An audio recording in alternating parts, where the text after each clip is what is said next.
Boa noite a todos. Meu nome é Célia, sou psicóloga, coordenadora técnica de políticas públicas e eventos aqui do Conselho Regional de Psicologia do Paraná. Quem me senta, eu assisto, sempre está cansado já da apresentação, né? Mas, enfim, como tem gente nova, tanto aqui quanto online, estou aqui de novo dizendo quem sou. Este mês de quartas-feiras no CRP, nós estamos abordando como vai o diálogo entre a psicologia e a educação. Tivemos uma palestra semana passada com a professora e mestre Viviane Ross, e hoje teremos uma mesa redonda, cujo tema é o papel do psicólogo diante da medicalização da educação e o uso de álcool e outras drogas no ambiente escolar. Antes de apresentar as nossas palestrantes de hoje, eu gostaria de lembrar que a gente está solicitando, para quem acompanhou o mês de março e vai emitir seu certificado online, tem um questionário a ser respondido, que é em relação à avaliação das quartas-feiras e sugestões de data, horário e tudo mais desse tipo de evento. Nós estamos numa nova gestão no Conselho, com revisão de algumas práticas e querendo muito realizar eventos também descentralizados, fazer algumas atividades, como fizemos agora há pouco tempo. Os conselheiros viajaram por 11 cidades do estado, né, dialogando no Paraná, para ouvir as expectativas dos profissionais e propostas e tudo mais. E nós temos também propostas já de alguns eventos que vão acontecer em outras cidades que não Curitiba. Assim, nós vamos também fazer uma modificação em relação aos eventos aqui da série. Uma das modificações, a gente quer sua sugestão de vocês que estão aqui, né? Se a gente mantém as quartas-feiras, ou a gente muda de data. Para o mês de maio, nós já vamos fazer as quartas-feiras quinzenais, maio e junho. Parece perda, né? Menos dias, mas na verdade a gente pretende otimizar o uso desse tempo que nós temos aqui, né? Nesse período da noite de quarta-feira, e avaliando ainda junto com todos aqui que acompanham qual é a melhor proposta. Existem propostas de outras formas de fazer acontecer aqui o nosso encontro profissional e o nosso encontro também com estudantes da área de psicologia. Então é muito importante a colaboração. Quem está acompanhando, por favor, deem sugestões, encaminhem por e-mail para a gente o que vocês acham. Nós temos uma questão nas quartas-feiras que é dia de jogo, e que, querendo ou não, Brasil, jogo de futebol, fala muito alto. Mais do que fala, né? Ele imobiliza ou mobiliza, dependendo em que aspecto estamos falando, né? Sendo assim, a gente talvez tenha que se dobrar, né, ao jogo e fazer a nossa atividade em outro horário. Então, mandem sugestões. Então, voltando para as quartas de abril, hoje, dia 9 de abril, então, teremos a Andréa Moesa de Souza Coelho e a Mônica Prado Braz Stout, que vão falar, então, da questão da medicalização e a questão de uso de drogas, sejam elas lícitas ou ilícitas, no ambiente escolar. Primeiramente, a Andréa, que possui graduação em Psicologia pela Universidade Federal do Paraná, 2002, pós-graduada em Educação Especial, 2008, atualmente psicóloga na Prefeitura de São José dos Pinhais, coordenação executiva do Núcleo de Curitiba e Região Metropolitana do Fórum de Medicalização da Educação e Sociedade. Vai fazer a sua exposição, seguida daí da Mônica Stout, que também é psicóloga, graduada pela Pontifícia Universidade Católica do Paraná em 94, atualmente trabalha com avaliação psicológica e psicopedagógica de crianças e adolescentes, orientação vocacional e profissional e orientação de pais. Então, as nossas palestrantes, cada uma terá em torno de 30 minutos para a sua exposição e depois a gente abre para perguntas. Pessoal online, se quiser, já vão mandando as questões no decorrer das falas. A gente tem quem vai estar recebendo a informação. Quem preferir participar por via de telefone também é possível, é só ligar para o conselho, que é 41 de Curitiba, 3013-5766, que a gente traz a voz para o auditório. E a participação presencial é fundamental, que quem for fazer qualquer intervenção peça a palavra para que a gente passe o microfone para que o colega que acompanha online entenda o que acontece aqui dentro, né? Então, é importante o uso do microfone, senão quem está no acompanhamento na rede de computadores não consegue ouvir, enfim, o que a gente fala aqui. Então, eu passo a palavra para a psicóloga Andréia. Olá, boa noite a todos presentes, boa noite pessoal que está aqui dentro da internet. Sou a Andréia, coloquei meu contato ali para quem quiser, principalmente por questões de eu apresentar para vocês o fórum sobre medicalização, quem quiser entrar em contato conosco depois, por isso deixo o contato. Eu quero começar dizendo para vocês que eu vou usar a ajuda do Armandinho para apresentar controvérsias, tá? O pai do Armandinho, que é o adulto com quem está conversando, perguntou: adivinha o que temos para hoje? E o Armandinho responde: controvérsias. Todo dia temos controvérsias. Eu uso um pouco de humor porque é importante a gente tentar relaxar um pouco, porque a discussão vai ser densa. A discussão vai ser densa, é uma discussão que provoca a nossa prática, né? Eu já fiz essa discussão com vários interlocutores, não com psicólogos, é a primeira vez que eu faço com psicólogos. E aí a gente tentou trazer a discussão para o papel do psicólogo diante da medicalização e a gente fazendo essa discussão entre alguns temas polêmicos da prática do psicólogo da educação, ou psicólogo escolar ou educacional, né? Por isso eu até trouxe isso. Eu espero dialogar com a história de cada um dos participantes, sabendo que controvérsias são o que temos de mais caro na psicologia, na ciência e na educação. Eu sou da coordenação executiva do núcleo de Curitiba e região metropolitana do Fórum. Não sei se vocês conhecem o Fórum sobre medicalização, educação e sociedade. Um fórum que existe há 4 anos e meio, que recentemente, inclusive, ganhou a adesão do CRP08, né? Então, agora em Curitiba, os sindicatos dos psicólogos, o sindicato dos funcionários públicos São José dos Pinhais, a APP Sindicato e o CRP08 são as instituições que estão vinculadas ao fórum, né? Nós temos uma coordenação executiva aqui do CRP, a Melody é representante, né? E qual é o debate, né? Quais são as posições que o fórum busca enfrentar, né? Porque é importante a gente entender que o fórum ele é um movimento tanto formativo, né? A gente tem muita formação acadêmica e científica dentro do fórum, mas a gente também tem um cunho bastante militante. Quais são as dimensões com que a gente dialoga e busca enfrentar? Embora não sejam sinônimos, né, a gente entende que essas coisas que eu vou citar têm como pano de fundo a mesma lógica coercitiva, que é minimizar as diferenças, as desigualdades e os problemas coletivos, políticos e sociais. A medicalização, a patologização, a biologização e a judicialização, até a medicalização e patologização acabam sendo sinônimos. Biologização, a Cida Moisés, num texto recente, ela até brinca assim, que deveria chamar antibiologização, né, porque se a gente olhar para a biologia, a vida não é tão homogênea e as coisas não funcionam assim do jeitinho que a gente espera. Então, ela até brinca que é a antibiologização. E a judicialização, que é outra face dessa lógica coercitiva. Mas, afinal de contas, o que é medicalização? Então, antes de discutir o papel do psicólogo, eu acho que é muito importante, porque é um termo que a gente percebe que a maior parte dos interlocutores confunde, por conta de parecer medicamentalização, né? Medicalização é o processo em que as questões da vida social, sempre complexas, multifatoriais e marcadas pela cultura e pelo tempo histórico, são reduzidas à lógica médica, vinculando aquilo que não está adequado às normas sociais a uma suposta causalidade orgânica expressa no adoecimento do indivíduo. A fonte é texto do fórum mesmo. Então, vejam, não se trata de um movimento que é contra médico ou de um movimento que é contra remédio.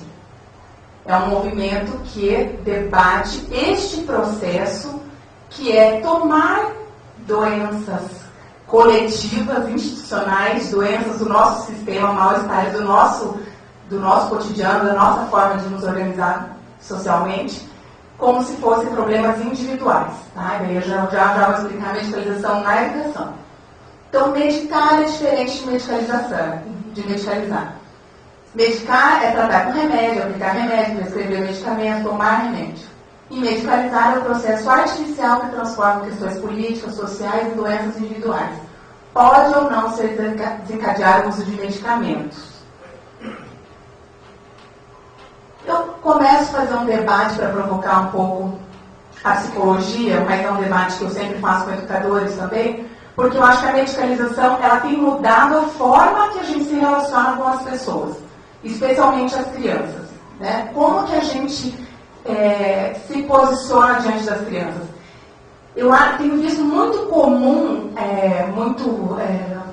então acontecendo muitas vezes isso na escola, nos ambientes, as pessoas diante de uma atitude de uma criança de morder, uma criança de 3 anos morde a outra.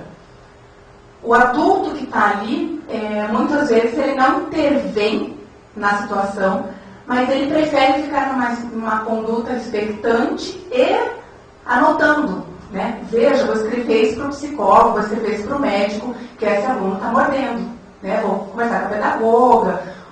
Ou quando se trata de mães, vou conversar, vou procurar um profissional porque meu filho está mordendo. Né? Antigamente as pessoas se autorizavam mais a este encontro, por isso eu começo com essa discussão. Né? Como que a gente vai se encontrar com o infantil? Eu coloquei ali, né, que eu tenho observado. Na verdade, os slides eles servem para vocês lerem, importam na internet também lá, mas não vão ficar só neles. Mas para fazer essa provocação, né, que a gente será que a gente deve mesmo ficar descrevendo a atitude das crianças? E eu até coloquei ali, hoje eu me pergunto se eu deveria ter perguntado a cada criança que já avaliei qual era a semelhança entre maçã e banana, porque eu acho que eu devia ter feito muita salada de fruta com elas. Eu entrei na educação há 8 anos atrás, em São José dos Pinhais, e eu fui trabalhar na periferia. Num bairro que, inclusive, convivia uma periferia bem empobrecida e ocupação. Mais pessoas de mais empobrecimento ainda. E as crianças, a gente era convocado na educação a avaliar a outra, né? Eu avaliei 200 crianças de um ano, aplicava vista em todas elas. E hoje eu fico pensando assim, não sei que condições a gente tem, na verdade, sendo funcionário, de questionar isso desde o começo. Mas é importante que a gente consiga nos unir a pessoas que questionam, porque eu acho que a gente não precisava ter perguntado, aplicado vista para todas aquelas crianças, para justificar, para depois apresentar resultados baixos e justificar que o problema escolar daquela população era individual. Porque não era. Né? E eu acho que é disso que se trata a gente debater medicalização. A gente saber que os resultados escolares da periferia são bastante comprometidos e que isso não é doença individual. Os homens são iguais, mas são tornados desiguais por uma sociedade dividida em classes. Problemas sociais, coletivos, políticos são transformados em desigualdades. E eu coloco até esse aqui para fazer uma reflexão. Né? Está se sentindo mal, deprimido? Está ansioso, preocupado com o futuro, sentindo-se sozinho? Você pode estar sofrendo de capitalismo. Aí você já deve ter visto isso no Facebook, bem comum, por lá, né? Então, ali embaixo até escrito os sintomas, que podem incluir falta de moradia, desemprego, fome, sentimento de capacidade, medo, apatia, tédio, perda de identidade, perda de liberdade de expressão, enfim, até a morte. É disso que se trata. Eu acho que já deu para começar a entender o caráter que é de contestação da realidade que a gente está colocando. Eu acho que os psicólogos, e aí a gente vai entrar daqui a pouco no papel do psicólogo, um psicólogo não tem uma atuação neutra. Né? A gente não pode ficar só olhando assim. Eu fui convidada, né, alguns anos atrás, para falar naquele programa em Paraná sobre TDAH. Então, daí falaram no telefone, ligaram aqui no CRP, me indicaram, daí a repórter perguntou por telefone se eu podia oferecer uma lista de critérios diagnósticos do TDAH. E eu falei para ela, acho bom talvez você procurar outro psicólogo, porque eu não vou fazer isso, eu vou fazer o contrário disso, eu vou questionar essa lista de critérios diagnósticos, eu vou questionar que estes sintomas todos, esses fenômenos todos são colocados dentro de uma lógica, de um tempo histórico e de uma posição que a gente tem convocado as crianças a atuar. E de sintomas de sofrimentos de outra ordem que não este neurológico, como é colocado pelo discurso medicalizante. Então, o processo de medicalização intensifica as desigualdades, vai para debaixo do tapete as desigualdades, transforma problemas sociais individuais em individuais biológicos, não discutindo sua verdadeira origem, rotulam as diferenças que nos identificam como doentes. Desculpa, que nos identificam como doentes. Medicalização da educação, então. Medicalização da educação é este processo que eu estive falando até agora, da medicalização voltada às relações escolares, né? Tem muita gente pesquisando sobre isso, eu até convido vocês a conhecer, tem muita pesquisa sobre isso, este processo acontecendo na escola. Quais são os efeitos históricos do encontro da saúde com a educação, as práticas higienistas, enfim, a gente tem muita publicação sobre isso, é bastante denso isso, tanto no fórum como fora do fórum, né? Isso baseados muitas vezes em Foucault, que vem falar que é ele, aliás, quem conhece o termo medicalização, né? Então, a medicalização da educação diz respeito ao mito de que questões biológicas são responsáveis pelo fracasso escolar, tornando natural esperar que um profissional da saúde descubra uma categoria em que o educando se enquadra, reforçando a crença de que esse mal é sucedido por questões unicamente individuais. E os efeitos disso no discurso pedagógico? Os efeitos é a desresponsabilização da criança em relação à sua aprendizagem, é a desresponsabilização do professor, é a desresponsabilização do próprio sistema educacional pelo fracasso escolar, porque reduz a dimensão simbólica da subjetividade a uma administração de estímulos. O que eu fiz? A impotência dos indivíduos em atuarem sobre os seus próprios sofrimentos e aprendizagem, e o aprendizado biologizado, que é o conhecimento, entender que o conhecimento se produz no interior do indivíduo, que não tem nada a ver com a mediação, enfim. Os raciocínios que circulam nas escolas, que a gente tem convivido cotidianamente, né? Quando os pais ou professores estão diante de um comportamento que eles não sabem explicar, imediatamente eles entendem que é doença. Vão encaminhar porque esse comportamento é doença. A criança está se jogando, como assim está batendo a cabeça na parede, está mordendo, está chutando. Isso só pode ser doença. A criança não consegue parar quieta, prestar atenção na aula. Não é a escola, não é o sistema, não é o estilo de vida, não é nada disso. É uma doença individual. Os profissionais, deste ponto de vista, acabam se desautorizando, tirando a potência da intervenção deles, porque cada vez que um professor procura um fonoaudiólogo, por exemplo, com um texto, fala, olha, esse aqui é o texto do meu aluno, ele não tem dislexia, né? Tem erros lá naquele texto, erros que o professor podia ter intervindo para sanar, entendendo que hipótese essa criança está construindo para aprender a escrever, mas o professor, diante do erro, tem preferido entender que é doença.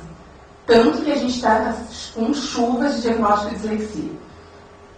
Então, eu acho que isso despotencializa tanto o professor quanto o aluno. Despotencializa o encontro. Aí eu vou entrar no nosso campo, né? A psicologia, como ciência, como profissão, ela se insere neste modo de produção, que é o capitalismo, neste modo de sociedade dividida em classes, insere-se nessa conjuntura histórica, né? Então a gente não pode pensar na nossa ciência, na nossa prática, sem pensar nessa realidade. Eu acho que o psicólogo não pode fazer isso. Se vem fazendo, é bom que repense, porque a gente não tem na nossa formação muito debate sobre isso, né? Algum aqui, outro ali, de repente o professor de psicologia social fala um pouco sobre isso, mas não é intenso que a gente pense a epistemologia da psicologia relacionada, que a gente estude filosofia da ciência suficiente para entender que lugar tem a pesquisa científica em psicologia e a sociedade e as demandas que estão colocadas pelo capitalismo, pela indústria farmacêutica, pelas relações coisificadas, né? Então, a pesquisa científica e a atuação do psicólogo são vinculadas a posições ideológicas, ainda que a gente não pense que esteja. Eu acho que ou a gente faz uma escolha consciente, está vinculada a posições ideológicas, ou a gente acaba reproduzindo alguma ideologia, aí dominante provavelmente, sem se questionar.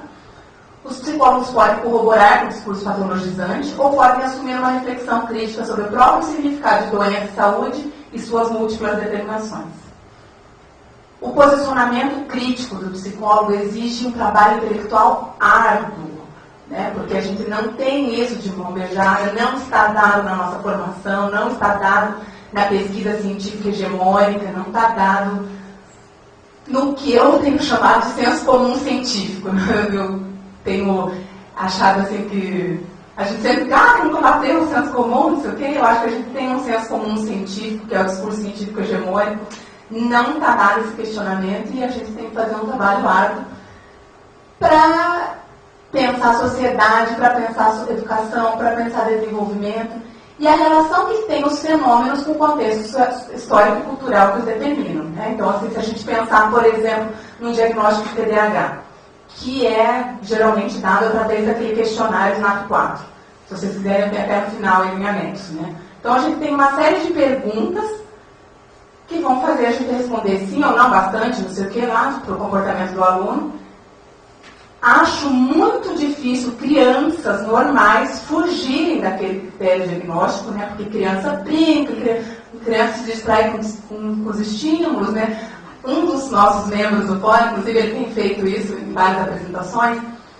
Ele vai pedir para os professores responderem o SNAP-4 e ele fica fazendo as coisas que estão no teste. Então ele fica deixando o celular dele tocar, fazendo barulho lá fora, e ele filma para depois os professores verem como é da vida que a gente se distrai com tudo isso, né? Enfim, é difícil que uma criança escape daqueles critérios diagnósticos. Embora a gente saiba que tem crianças que estejam sofrendo mesmo de sintomas hiperativos ou de não conseguir prestar atenção por uma série de outras determinações, né, que precisam ser ouvidas pela psicologia, embora a gente saiba, o grosso não é o caso, né? Não é o caso, a maioria as crianças se encaixam porque são crianças, porque estão correndo, porque, enfim, são muito estimuladas, são convocadas, inclusive hoje em dia tem uma agenda lotadíssima de formação e de não sei o quê. E aí, isso a gente falando da classe social mais abastada, né? Se a gente pensar nas mais prejudicadas, a gente não se trata da agenda o problema, né? Então, assim, o posicionamento crítico exige isso. E então eu vou convidar vocês a fazer uma discussão sobre o que é ciência.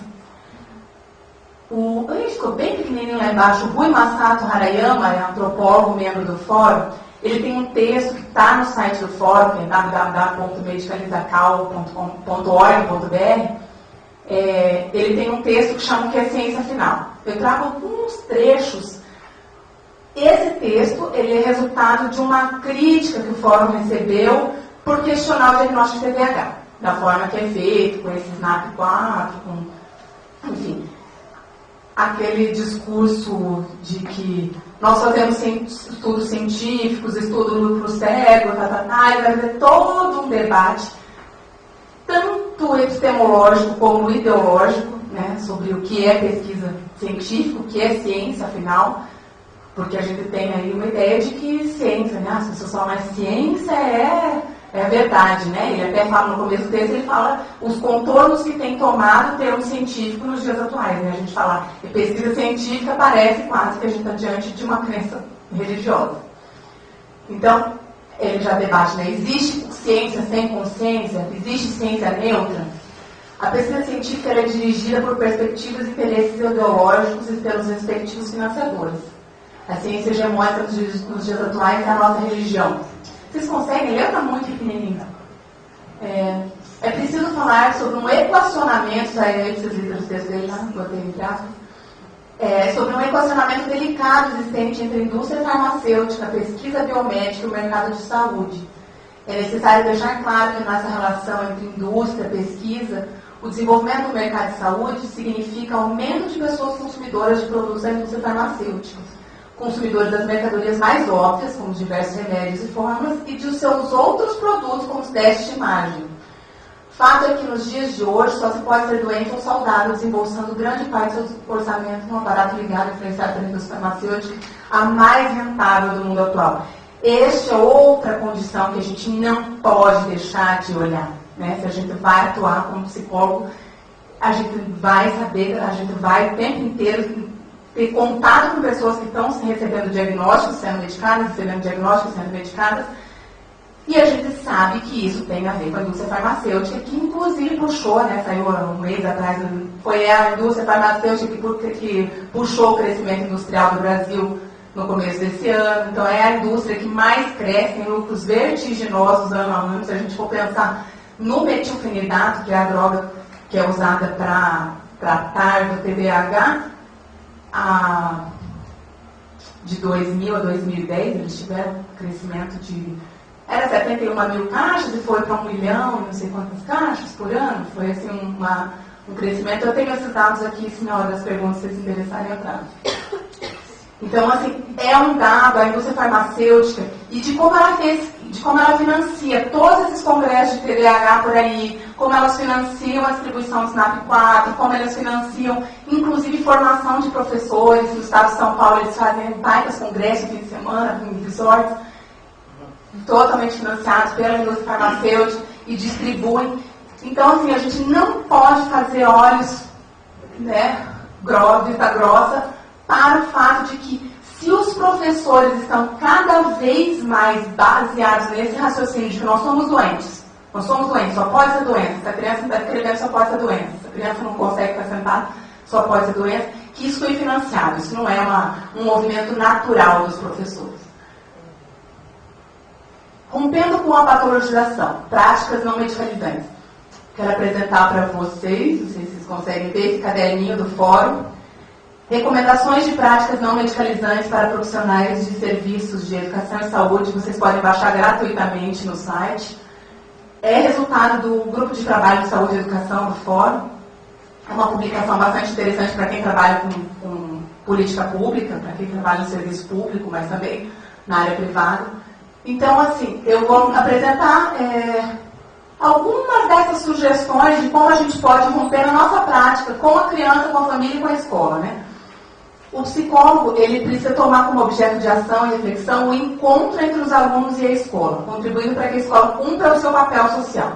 E qual o papel social? Socializar conhecimento e desenvolver pensamento crítico. A gente não pode esquecer do papel social da escola, que não é diagnosticar, que é socializar conhecimentos e desenvolver pensamento crítico. E nós temos que atuar exatamente a nossa ação e reflexão no encontro entre os alunos e a escola. O envolvimento com a formulação de políticas públicas em educação, eu acho que é um grande campo de trabalho. Não são todos os psicólogos que se interessam em pensar política pública, mas aqueles que se interessam são muito bem-vindos, porque a gente tem que pensar a escola em relação à democracia. Se a escola que a gente tem hoje é uma escola democrática, porque se a gente tem, claro, a gente precisa avaliar positivamente o fato de que hoje essas crianças estão na escola. Há 30 anos atrás elas não estavam na escola. Então a gente fez um movimento muito positivo no nosso país. A gente não pode deixar de avaliar isso. Mas de que hoje as crianças elas estão fora, dentro da escola. Muitas crianças estão sendo excluídas dentro da escola. As crianças das periferias estão sendo excluídas dentro da escola para justificativas de que são desnutridas, de que pobre não consegue aprender. Inclusive, não sei se vocês sabem, que tem editoras que fazem livro didático com o mesmo título e é diferente o conteúdo que vai para a escola privada do que vai para a escola pública. Então, assim, não é ofertado, porque eles não vão aprender mesmo, né? Para quem ensinar para a população pobre se eles não têm condições de aprender? Apresentar a controvérsia, né? Esse eu acho que é um grande papel que a gente tem, e isso é para todos, para quem está na rede privada, está na rede pública. É preciso que os professores, os diretores, os pedagogos, a equipe pedagógica tenha contato com a controvérsia, de que não há consenso científico sobre as causas neurobiológicas do TDAH. Não há consenso, as pessoas precisam saber disso. Elas precisam saber que não há consenso sobre os diagnósticos em saúde mental, que tem muitas pessoas que se negam a usar o DSM ou o CID como parâmetro de diagnóstico, que pensa o diagnóstico de outra forma. Então, assim, este eu acho um papel crítico que a gente tem que desenvolver em qualquer esfera. Mais uma vez, a escola. Então, a escola ela busca constantemente no campo psi resposta para os problemas de aprendizagem. E o que obtém frequentemente é um esvaziamento do seu saber. Aí eu coloco assim para a gente pensar como que se dá a entrada do especialista psicólogo na escola. Quando eles nos convocam para discutir os problemas de aprendizagem, que lugar é esse da onde a gente responde? Eu falo isso porque assim, foi um problema que eu me coloquei quando entrei na educação. Então eu percebi, avalie essa criança, fale como a gente precisa. Então, mas poxa, o professor precisa saber o que fazer com o seu aluno, e como é que eu vou chegar lá e falar, porque eu vi que dele deu isso e aquele outro, então ele tem a facilidade para aprender assim, assado. Toda vez que eu respondo desse lugar, eu não estou desautorizando o saber escolar. Eu sei que muitas escolas têm se debatido com essa problemática, inclusive tentado botar um pé na porta bem grande, falar assim, veio o laudo falando que o aluno tem que fazer prova separada, veio o laudo falando que tem que fazer prova oral com o aluno, veio não sei o quê. A escola, não, aqui quem manda somos nós. Eu acho que essa é uma perspectiva que eu concordo, né, que eu acho que a gente precisa adotar, que na escola ninguém tasca. Quem define os seus rumos são os profissionais que estão lá dentro. Os conceitos com os quais trabalhamos são as ferramentas teóricas com que transformamos a realidade. A família. Eu acho que o que a gente pode fazer com relação à família? Instigar a família a sair desse discurso de que tudo que o seu filho faz é decorrência de alguma doença. Vocês já perceberam que crianças, após serem diagnosticadas, elas têm todo o seu comportamento lido a partir daquela lente. A criança não mais faz uma birra porque faz birra, a criança não mais chora porque chora, a criança não mais deixa de dormir uma noite por algum problema. Tudo o que a criança faz é lido por esse óculos que cria um baita de um desencontro. Tá certo que tem muitas famílias que vêm nos dizer de um baita de um alívio quando descobriram que era TDAH, receberam o diagnóstico. Entendi porque meu filho é tão encapetado, então é uma doença. Se aliviam, né? Existe esse movimento sim de se aliviar, mas existe uma posição que eu acho muito complicada, que é ler todo o comportamento a partir daí e ficar tratando com medicação. Então agora ele não está bem, vamos medicar. Nos corredores de uma das escolas que eu já trabalhei, era muito comum a criança estar nervosa por alguma situação e os professores se perguntarem se a criança tinha tomado remédio.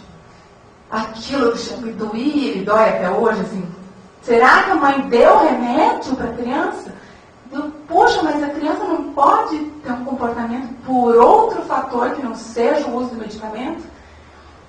Teve um pessoal da PUC aqui que fez uma pesquisa sobre como que é para os pais, como ficava a posição educativa dos pais, uma pesquisa que foi coordenada pela Rosa Maria Manioto, lá na PUC, com alunos fizeram, eu cheguei a assistir alguns vídeos no congresso alguns anos atrás, como muda o discurso dos pais em relação ao ato educativo deles, né? Porque eles dão a pílula para educar.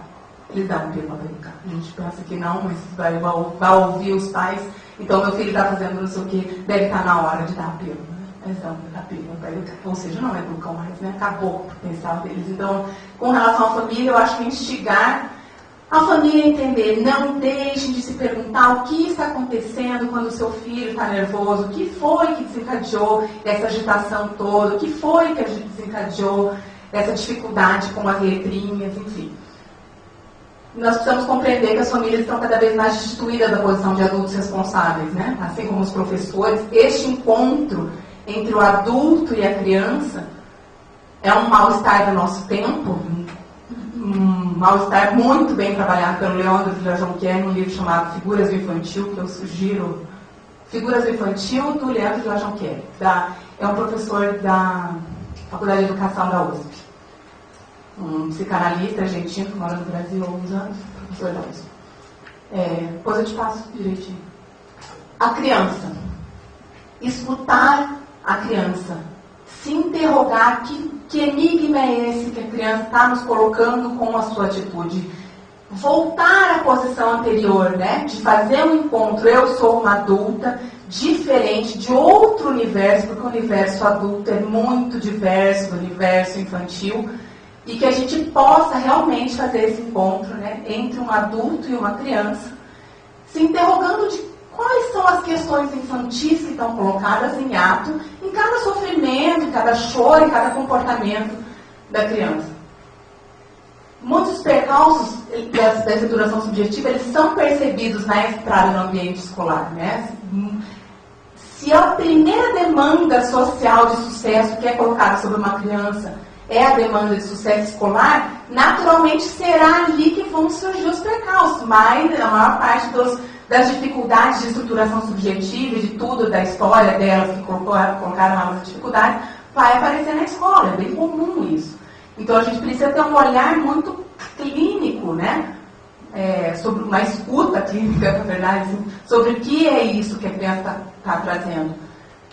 O sujeito psíquico está em constituição na infância.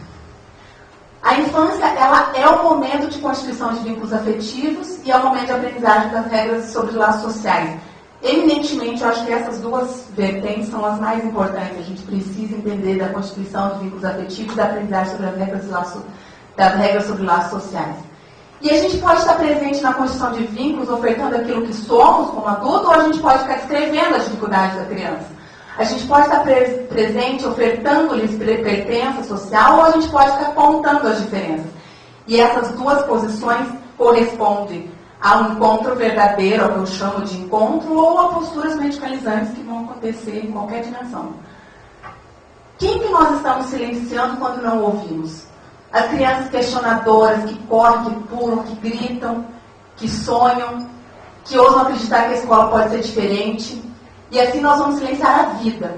Nesse sentido pode ser chamado de antiviolização da vida, né? As crianças que sofrem de todo tipo de abuso, de violência, também têm seus pedidos de socorro silenciados. Esse também é um grande problema da medicalização. Quantas crianças vitimadas que têm apenas uma forma de pedir socorro, que seja com a sua agressividade, que seja com o seu fechamento completo, que são medicadas e não tem qualquer possibilidade de comunicar o que está acontecendo com elas mais. Isso é muito grave, né? Vivemos em um tempo onde as pessoas que não se adequam estão sendo quimicamente controladas, os conflitos estão sendo anestesiados e não enfrentados. O Brasil é o país que mais consome antidepressivos no mundo. O Rivotril está em segundo lugar na lista dos mais vendidos, só perdendo para anticoncepcionais. É o país onde é o segundo maior consumo de metilfenidato, 26,8% entre 4 a 17 anos. E quem eram essas crianças? Eu vou colocar um slide que a Cida sempre põe, eu acho bem bacana. Quem eram essas crianças e adolescentes antes de serem medicalizadas? O Cebolinha, o Chaveco, a Mafalda, questionadora, o Menino Maluquinho, a Emília. Eu vou ter que passar, acho que eu estou dando meu tempo, vou ter que passar um pouquinho mais rápido. Então, na era dos transtornos, o Menino Maluquinho não existe mais, porque ele está rotulado, está tomando psicotrópico. O Chaveco não vive mais nas nuvens, porque ele aterrissou desde o seu déficit de atenção foi identificado. O Cebolinha está em treinamento na mesma cabine, usando as mesmas tarefas que foram usadas para rotular o portador de distúrbio do processamento auditivo central, e ainda está em tratamento profilático de dislexia, que terá com certeza quando ingressar na escola. A outra postura diagnóstica que eu falei que eu ia dizer para vocês, né, que é a que eu concordo, é que primeiro, né, o último lá, na infância o diagnóstico se escreve com lápis. Né? Eu acho que esse é o título de um livro argentino, que eu adquiri ano passado no Seminário Internacional sobre Infância Medicalizada, muito bom, e traduziu a frase, porque eu acho fantástica, porque a gente nunca não deva diagnosticar. Eu acho que a gente não deve usar o DSM-4 para diagnosticar a doença mental, diagnosticar crianças. Não é parâmetro, né? Inclusive o fórum ele é vinculado ao movimento internacional Stop DSM. Mas a gente acha que os diagnósticos precisam ser feitos, né? Os diagnósticos eles servem para construir uma direção de cura, e não para selar destino e criar estigmas. As crianças estão em plena constituição, e será mesmo que em plena constituição de identidade a gente deve oferecer para elas rótulos, títulos de doentes? Tinha falado isso antes, né? Na escola ninguém passa, as escolas estão excessivamente permeadas aos pais, aos discursos médicos, e a nossa posição é firme, na escola ninguém passa. Defendemos a escola e a autonomia do educador. Nem nós mesmos devemos entrar com o saber deve ser restaurado na escola. Enfim, eu acho que não dá muito tempo para a gente discutir. Eu ia fazer umas discussões sobre o TDAH e dislexia, como que a lógica medicalizante tomou o aparecimento desses sintomas como se fossem sinais de que são doenças neurobiológicas.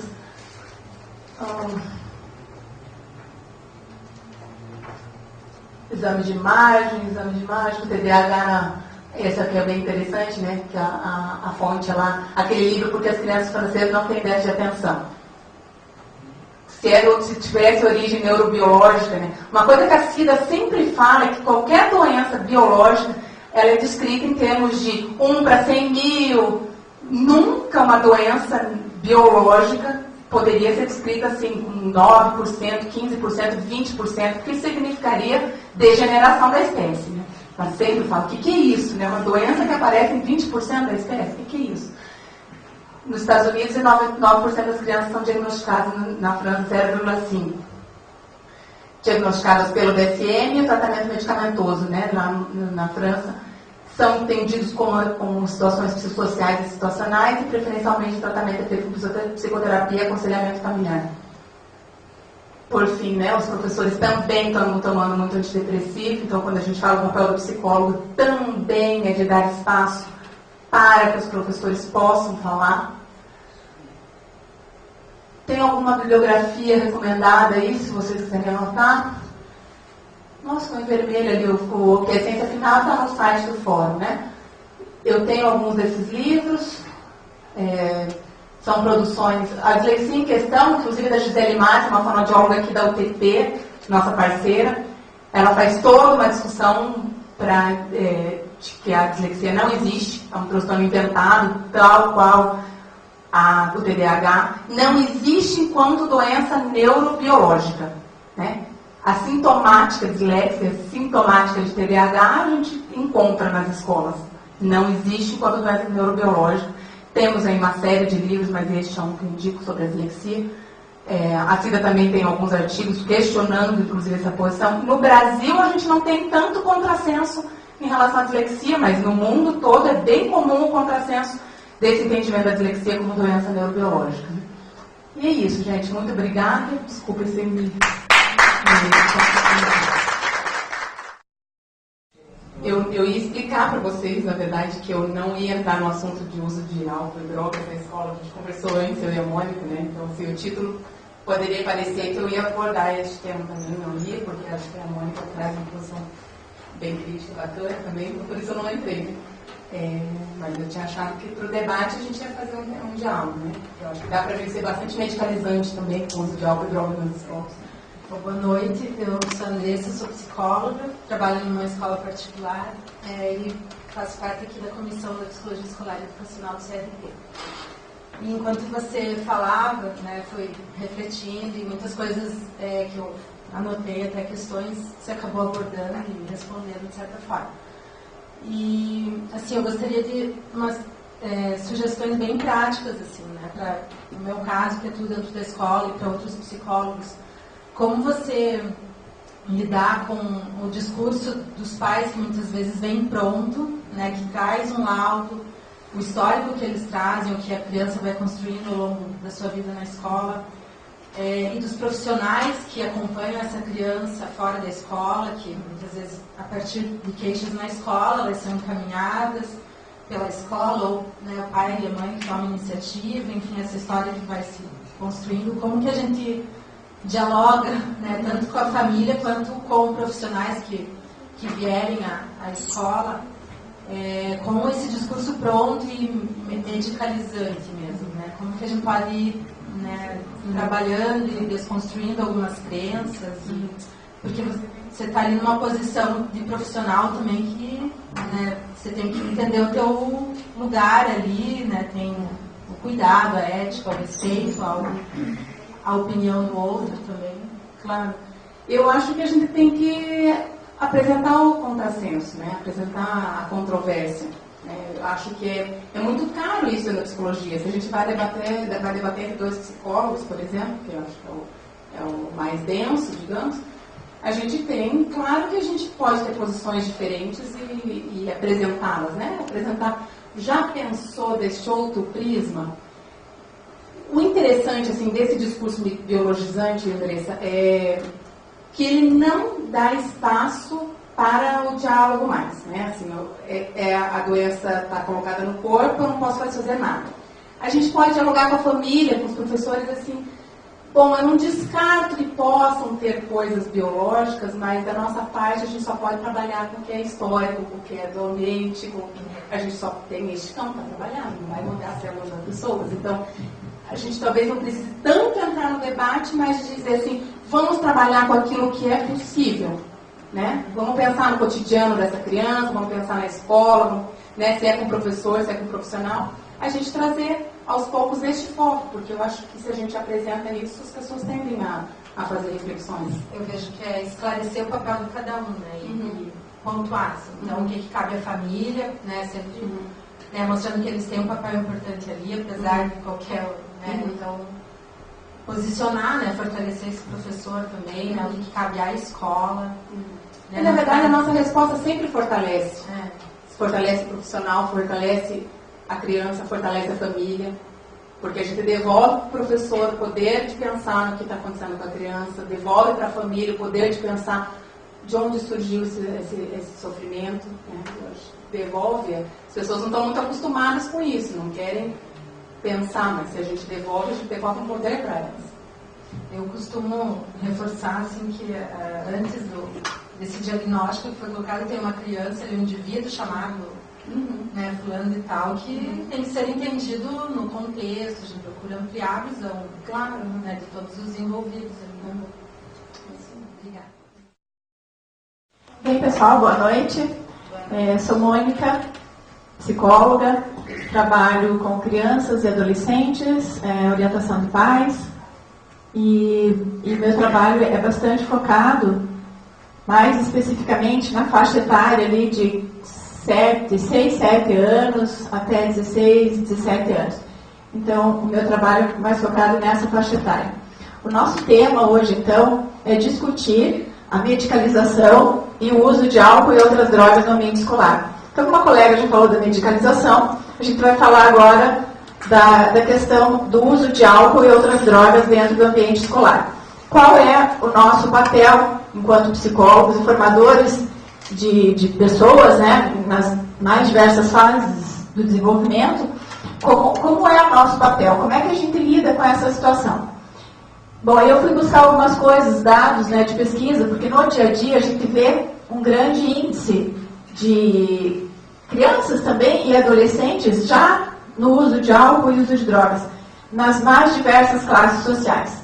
Então, desde lá o menino que mora lá na invasão, ou que mora numa comunidade mais distante, até o que mora numa cobertura, no batel, ou num jardim, num condomínio fechado, né, num bairro mais abastado. E aí, pelos dados do IBGE, a gente consegue encontrar algumas coisas importantes. Então, essa pesquisa é de 2009, né, já vou mostrar uma coisa mais recente, mas é um índice grande, olha, 9,9% dos estudantes até 15 anos já usaram algum tipo de droga ilícita. Droga ilícita. O que seriam as drogas ilícitas?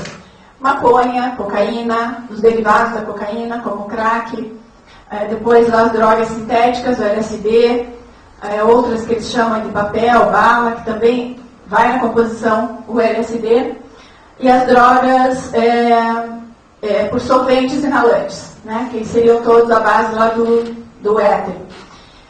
Dentro desses 9% ali, 71,4% dos alunos dessa faixa etária, que seriam de até 15 anos, já experimentaram bebida alcoólica, dos quais 27,3% tiveram o uso dessa substância nos últimos 30 dias anteriores à pesquisa.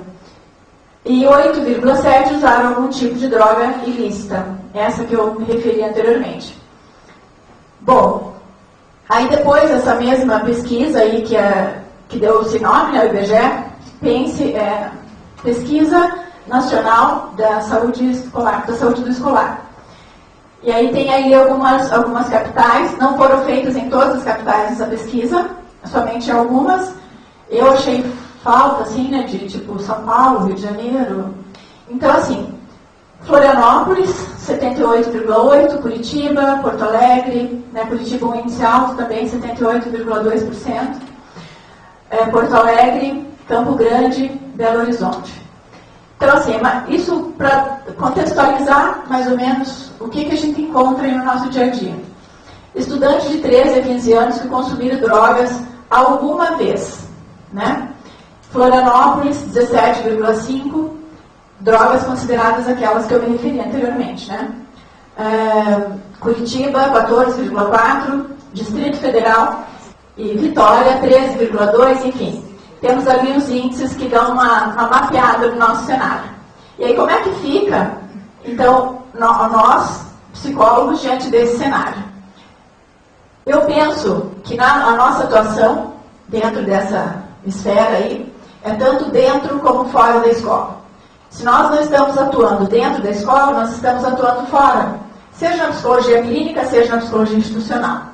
Seria os hospitais, as clínicas mesmo de tratamento. A atuação dentro da escola, do que a gente vê na prática, pode ser feito de algumas formas.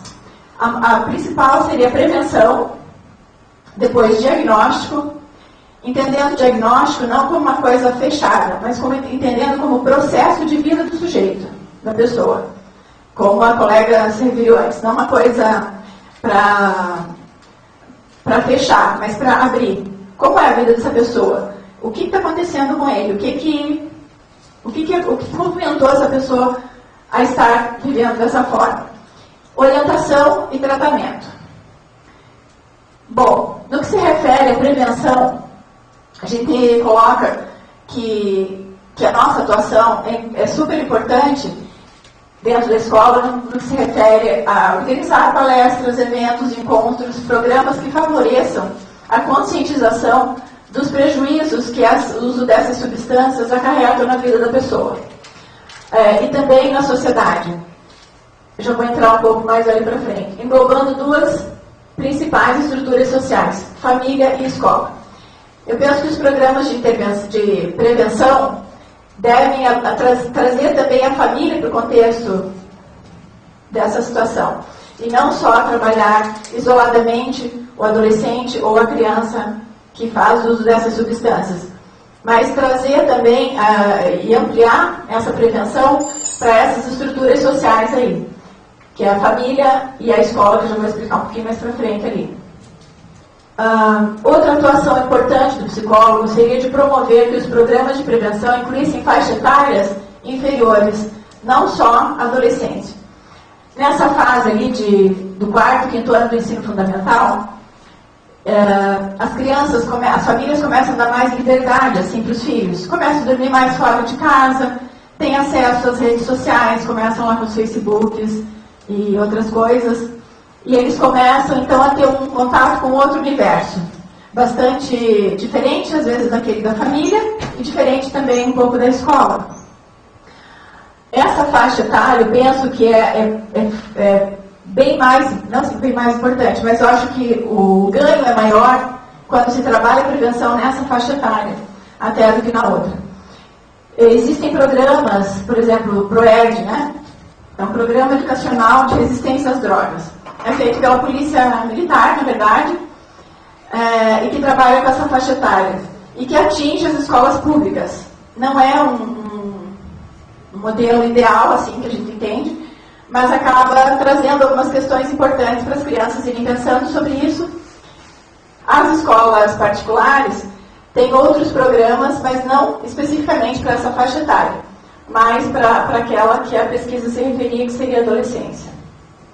Um papel importante do psicólogo, eu vejo, no trabalho de prevenção, é explorar a alienação social e política em que vivem os dependentes químicos, e que, em nome de uma liberdade, se tornam prisioneiros da situação e contribuem para a manutenção de questões político-sociais importantes, como a violência e a corrupção, né, uma das grandes vilãs sociais nossas aí. Então, dentro desses itens que eu coloquei ali, eu penso que esse é o mais importante. A gente vê toda uma geração bastante envolvida com essas substâncias e os prejuízos que decorrem disso. Por exemplo, o primeiro prejuízo que a gente vê é o fracasso escolar.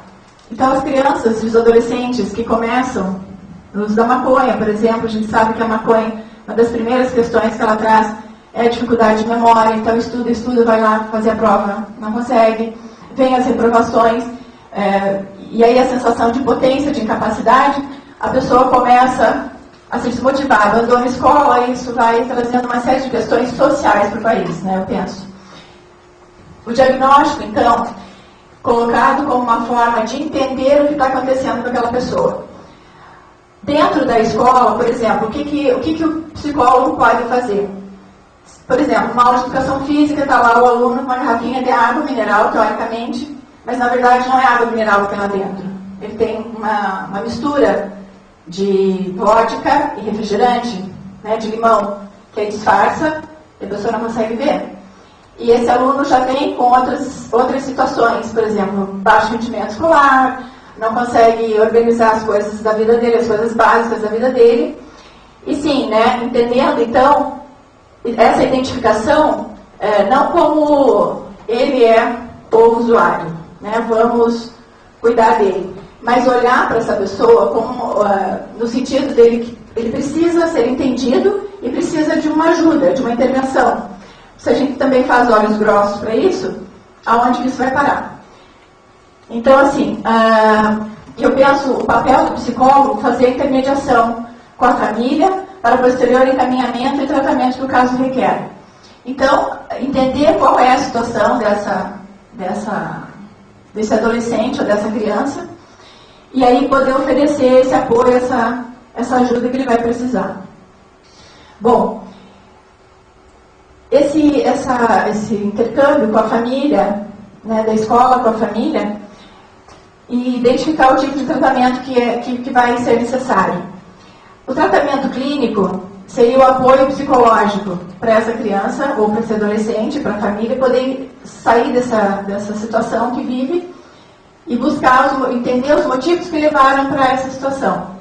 E eu penso assim, ampliar essa consciência da pessoa que entrou na droga ou no álcool, para que ela possa criar e resgatar as forças e saindo desse processo.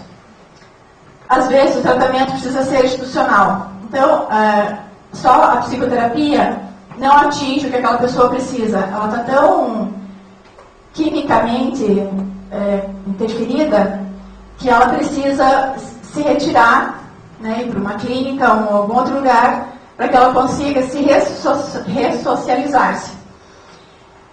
Existem, a gente sabe que não é um tratamento perfeito, ideal, né, mas é o que às vezes é necessário. Lógico, né, eu penso que esses tratamentos involuntários que são feitos aí assim, sem critério algum, né, não atinge o que a pessoa precisa e fere os processos do que é um processo, que seria um processo de tratamento para a dependência química. A orientação e os encaminhamentos, então, seriam a partir de orientar a equipe da escola, entendendo que aquela pessoa, ela não pode ser excluída, mas sim incluída. Depois vou dar alguns exemplos para vocês de alguns casos que a gente acompanhou de perto.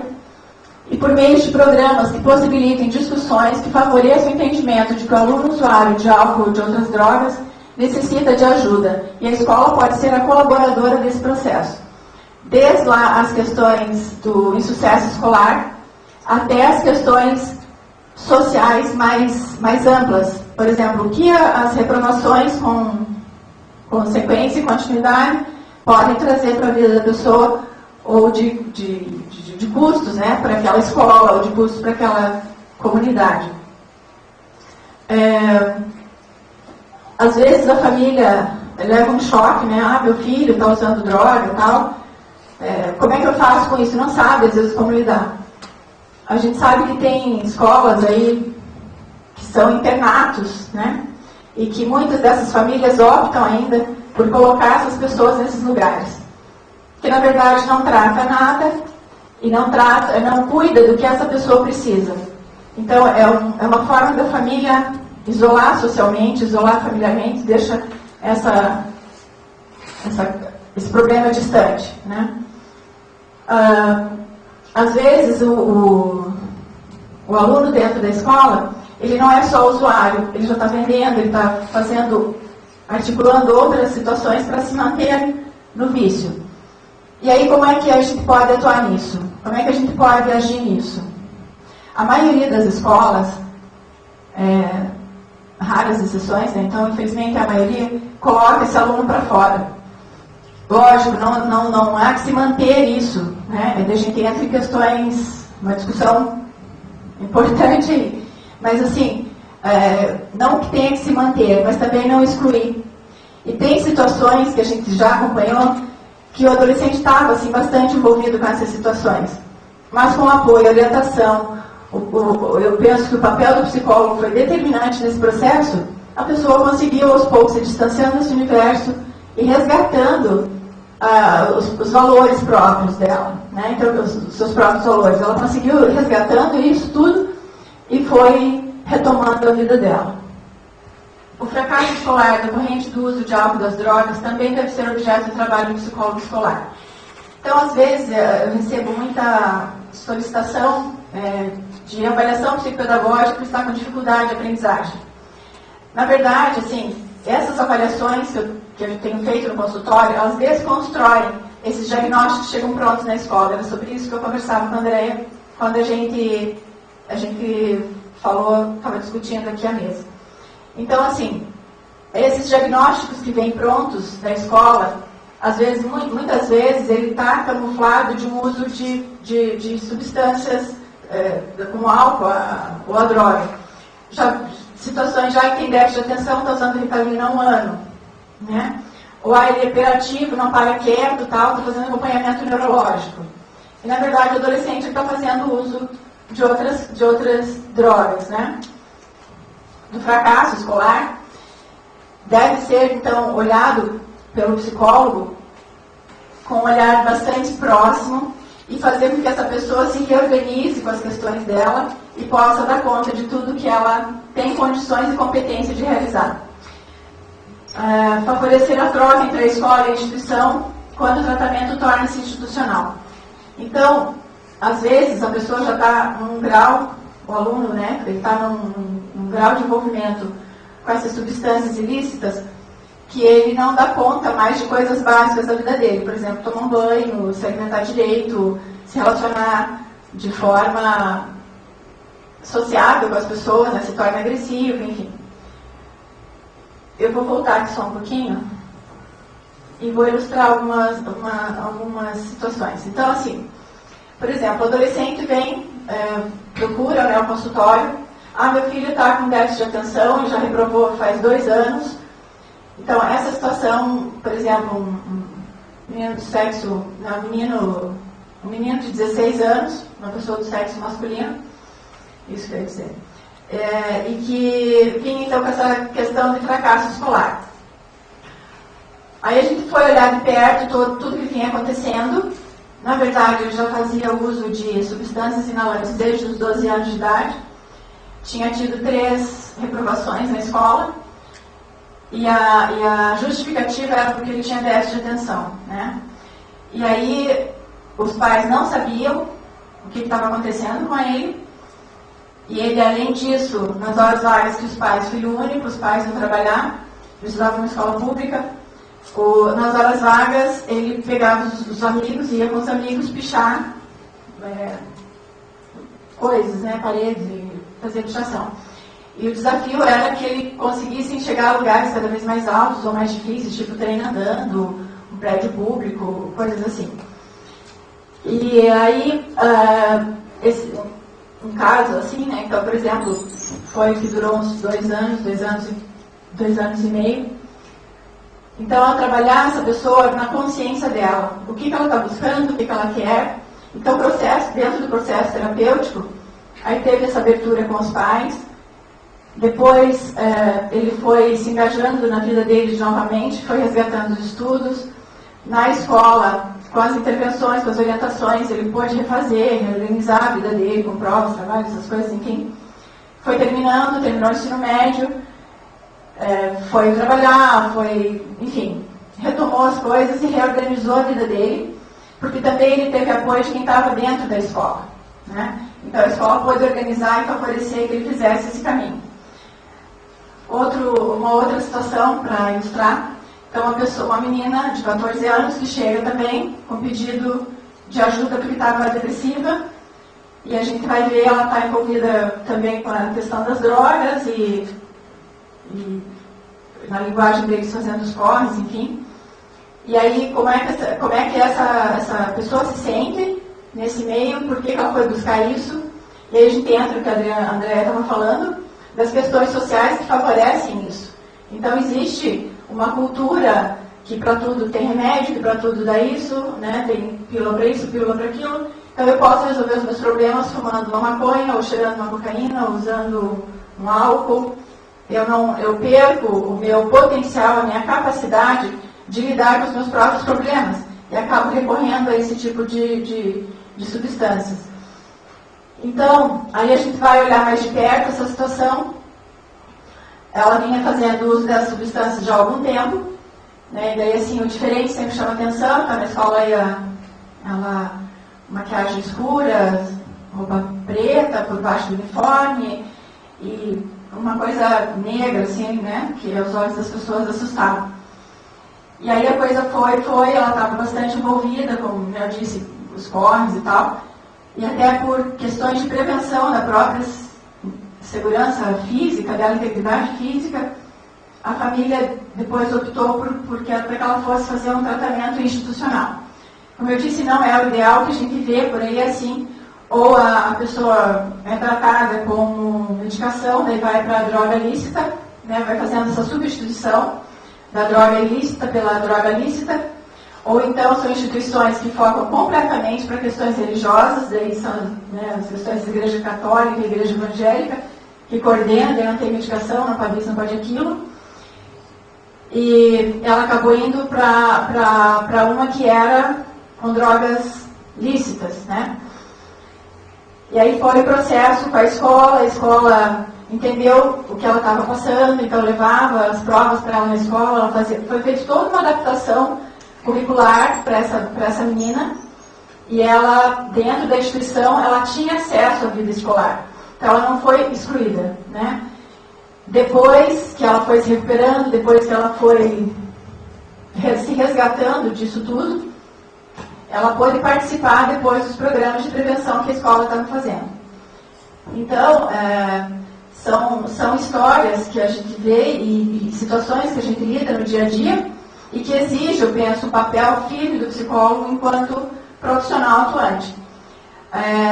Eu vejo também algumas situações em que, se pegou fumando maconha no banheiro, vai para fora da escola, né? Tira da escola. Então, assim, e daí ele vai para outra, e o prejuízo na vida dessa pessoa. É papel da escola fazer isso? É papel nosso?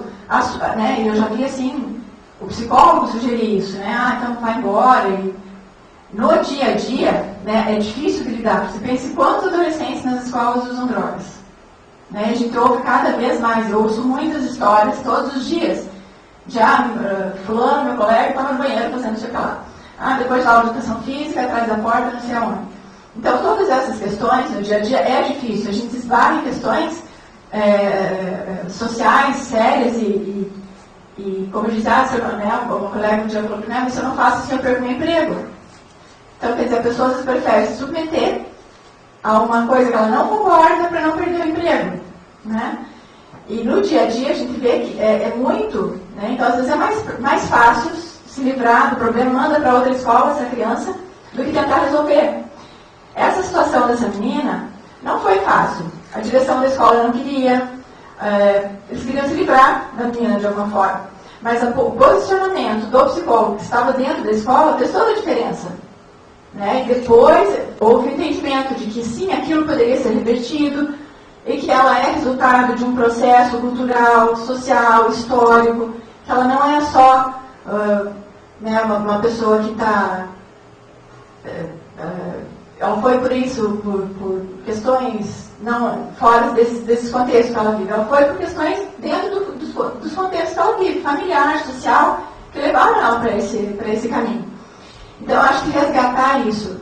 E o principal, eu vejo, a gente conseguir ampliar a consciência das pessoas nos programas de prevenção, que eu penso que é a principal atuação nossa, de reorganizar essa coisa da consciência mesmo das pessoas. O que isso implica socialmente? O que eu tô contribuindo quando eu fumo lá o meu cigarrinho de maconha?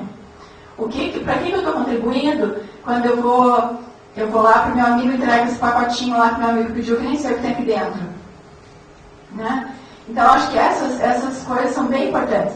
E a gente vê assim, daí se pergunta algumas coisas para os adolescentes, né? E aí fica uma crítica para o nosso sistema de ensino, que eu acho que é muito verdadeira essa crítica. Assim, a gente pergunta para os adolescentes, para que serve o senador? Para que serve o deputado? Não sei. Para fazer o que eles prometem na campanha? Né? Então, eu escuto isso às vezes. Para fazer o que eles prometem? Ou, não sei, para arrumar a cidade, coisas assim, adolescente de 14, 15 anos. Né? Então, cadê essa consciência social? Cadê essa consciência política? Que vai sendo destruída. E por isso, eu coloquei antes ali assim, uma questão de alienação mesmo. É uma geração, a gente olha para trás, né, historicamente, vê que as grandes revoluções foram feitas por jovens. Né? E tivemos aí recentemente movimentos importantes, né, lá a questão da tarifa do ônibus e tal, mas enfim, é um movimento muito pouco, né, diante disso tudo que a gente vive no país, hoje, por exemplo. Né, contextualizando bem assim, próximo, Brasil de hoje. Quer dizer, cadê essa juventude atuante? Cadê onde é que está isso? Está só dentro daqueles 9% lá, né, que cidade está meio desatualizado, 2009, mas aqui em Curitiba, 78,2% dos adolescentes. Né, o que eles estão buscando? Eu acho que esse é o nosso papel. O que eles estão buscando? O que você está buscando? Né, não uma coisa assim, uma bandeira moral, não nesse sentido, mas o que você está construindo, né, para você, para o teu país, para a tua vida, para as tuas coisas. Então eu penso que o nosso papel nessa situação, por mais que coloquei aqui algumas coisas para algumas pessoas passarem, né, meio básico demais, ok, é básico, mas é fundamental, eu penso. Né? É fundamental para que você consiga organizar e trazer essa pessoa de novo para essas questões importantes da vida dela. Então, assim, gente, o que eu trouxe para a gente conversar hoje foi isso. E aí eu estou aberta a perguntas e colocações que vocês queiram fazer.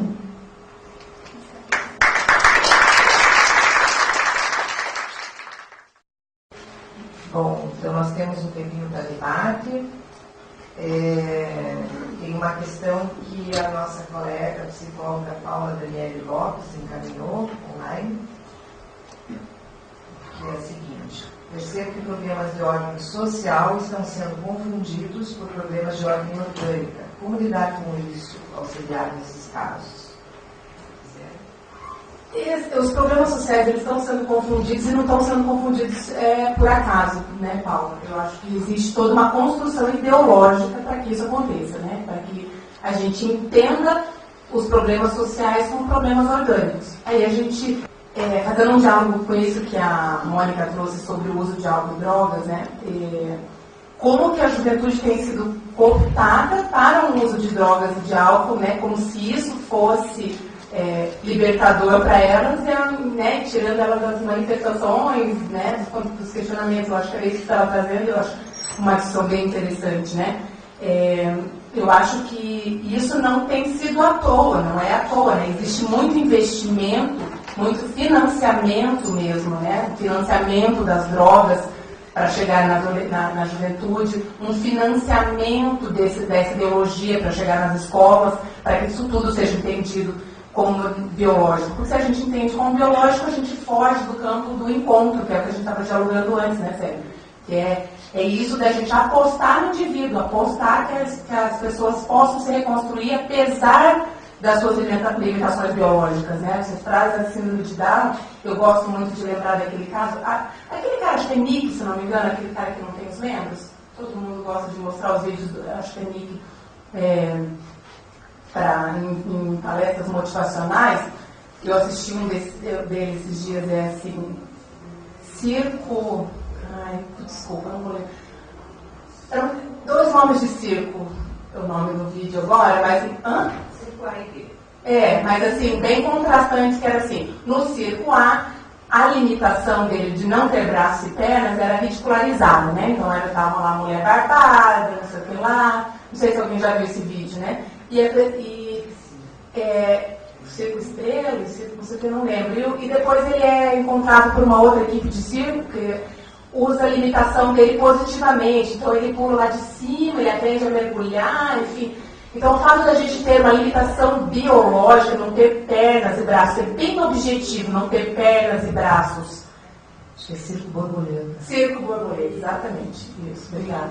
Procure no Google, no YouTube. É fantástico. É 30 minutos de menos que isso. Eu acho que é menos. Fantástico para a gente perceber assim, como uma limitação biológica, ainda que a gente encontre limitações biológicas, como síndromes genéticas, como numa falta de membros, né? A perspectiva assim, não ter pernas não é o que me faz circular pela vida, né? Eu acho que é uma posição simbólica que me faz circular pela vida, e isso é dado pelos encontros. Então, assim, os problemas estão sendo transformados propositalmente, e a gente só pode combater isso apostando no encontro entre as pessoas, né? E o psicólogo tem um papel fundamental nesse campo. Mas assim, só aprofundando um pouco mais. Bom, enfim. Fique tranquila que não vai ter diagnóstico de transtorno. Deve já ter essas coisas não, ali. Então, assim, eu penso que algumas questões sociais sim estão sendo confundidas, né? E o que me preocupa existem situações que necessitam de uma intervenção da outra área, que seria a medicina. Eu penso nos casos de esquizofrenia, eu penso nos casos de outros transtornos severos que necessitam de algumas substâncias que permitem que a pessoa tenha uma condição mínima de vida, algumas coisas. Mas eu penso que, enormemente, algumas situações sociais estão sendo caladas por meio, sim, de medicação, e por meio, sim, de diagnósticos fechados, e por meio, sim, dessa alienação que eu vejo que vive, infelizmente, um grande número de jovens que estão na dependência química. Você volta a trabalhar com educação especial. Entender um pouquinho melhor que a André colocou sobre a questão da escola bater o pé e tomar posse dos seus conhecimentos. Achei interessante. Mas assim, eu fiquei me questionando assim, até que ponto essa questão da nossa posição. Bem mais perto, só vou pegar. Da nossa posição enquanto psicólogo. Eu não sei se eu compreendi bem o que você quis dizer, que você foi rápido ali naquela questão. Mas assim, eu vejo que muitas vezes na prática a escola tem posturas muito inadequadas, assim, né? A maioria. Então, assim, aí você fica de mãos atadas. O que você faz para conseguir fazer com que essa escola assuma esse papel, né? De realmente tomar posse desse conhecimento que teria que ser o papel deles, então, né? Assim, eu fico me questionando até que ponto que a gente não tem que realmente intervir de alguma forma. É muito interessante essa tua questão, bem complexa, não sei se vou dar conta, mas vou refletir contigo. Patrícia, veja, os movimentos sociais que, por exemplo, levam ao surgimento do Estatuto da Criança e do Adolescente, eles tendem a pensar na proteção da infância, né? A gente concorda com a proteção da infância, mas ela acontece de forma desigual quando ela incide sobre a família pobre. Quando a gente pensa nesta relação, na medicalização, neste movimento da saúde querer higienizar a escola, ela também acontece de formas diferentes na escola pública e na escola privada. E a gente sabe que tem práticas inadequadas para lá e para cá, em tudo que é escola, mas que a escola precisa. Eu acho que a escola é uma instituição que é evidente que ela precisa ser transformada. E aí eu falar como é que a gente defende a escola, na escola ninguém tasca, se a escola precisa ser transformada, tem tantas práticas erradas, né? É a minha contradição, meu paradoxo, enfim, que eu vou ter que lidar e refletir aqui contigo. Mas eu acho que o caminho para essa transformação não é a desautorização. A minha intuição, né, é que a coisa seja mais ou menos por aí. Não é a desautorização das famílias que vai levar elas a não ter mais comportamento violento. A gente tem que entender a violência dentro da família com outras causas e trabalhar as outras causas e não desautorizar as famílias em relação aos seus filhos, como tem sido feito. Pensar a transformação da escola também dessa perspectiva. A escola precisa ser transformada? Tem muita prática errada? Tem, muita. A gente vê a Bangu, se a gente entra em tudo que é escola, a gente vê, a gente fica chocado. Mas não é desautorizando a escola. É justamente dando de volta o poder para a escola de pensar a educação que eu acho que é possível fazer qualquer construção.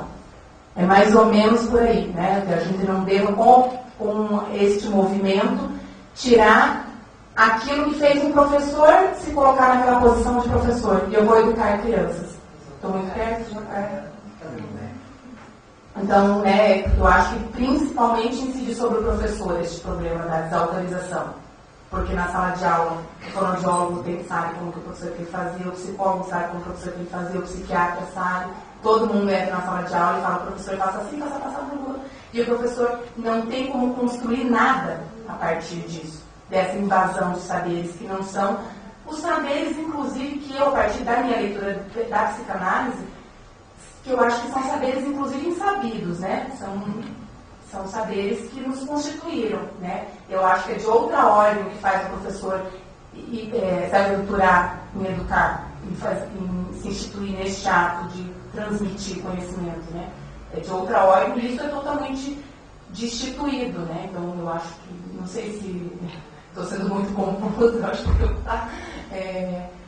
que é mais ou menos por aí quando a gente fala de fazer a defesa, porque eu acho que para se constituir qualquer troca, as pessoas são autorizadas. Esses pais, me lembrei, né? Esses pais que ousaram ser malucos e dizer, como assim meu filho não vai andar, não vai falar?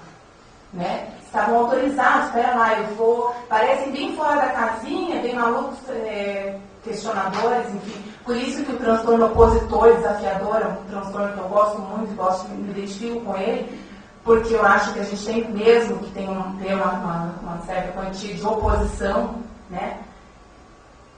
E de desafiação, né, ao que está posto, que eu acho que é só a partir daí que o professor vai poder construir uma escola diferente, né? E é pela via da política, né? Na verdade, é pela via da política pública, é a organização, é devolver para o professorado isso, para que eles vão nas instâncias que são próprias deles de construir política pública, né?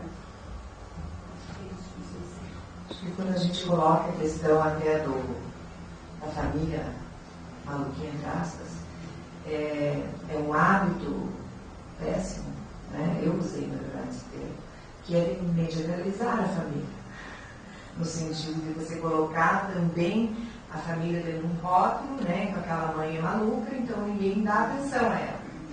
E muitas, se a gente for ver, todas as grandes ousadias e mudanças se deram graças a malucos, né? Sim, no sentido de que maluco é quem? Foge da norma, né? Então, e quando a norma é o problema? Exatamente.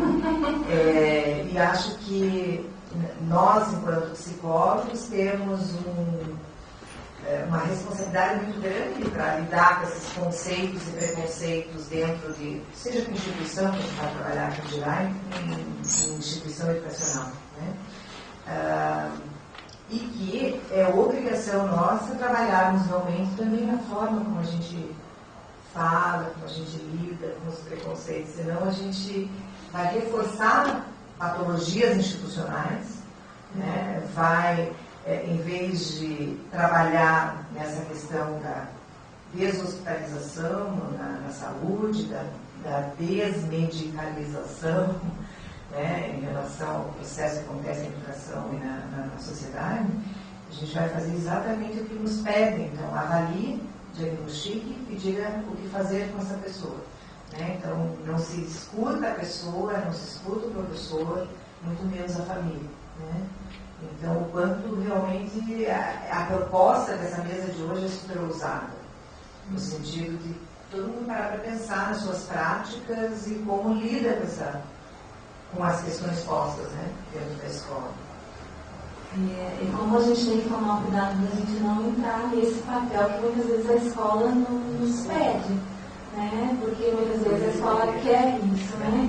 Porque é mais fácil, né? Me diga, me dê uma cartilha, me diga o que eu faço, né? E qualquer problema eu me volto para vocês. Você trabalhou em escola especial também? Dentro da escola especial não, trabalhei com sala de recursos, né?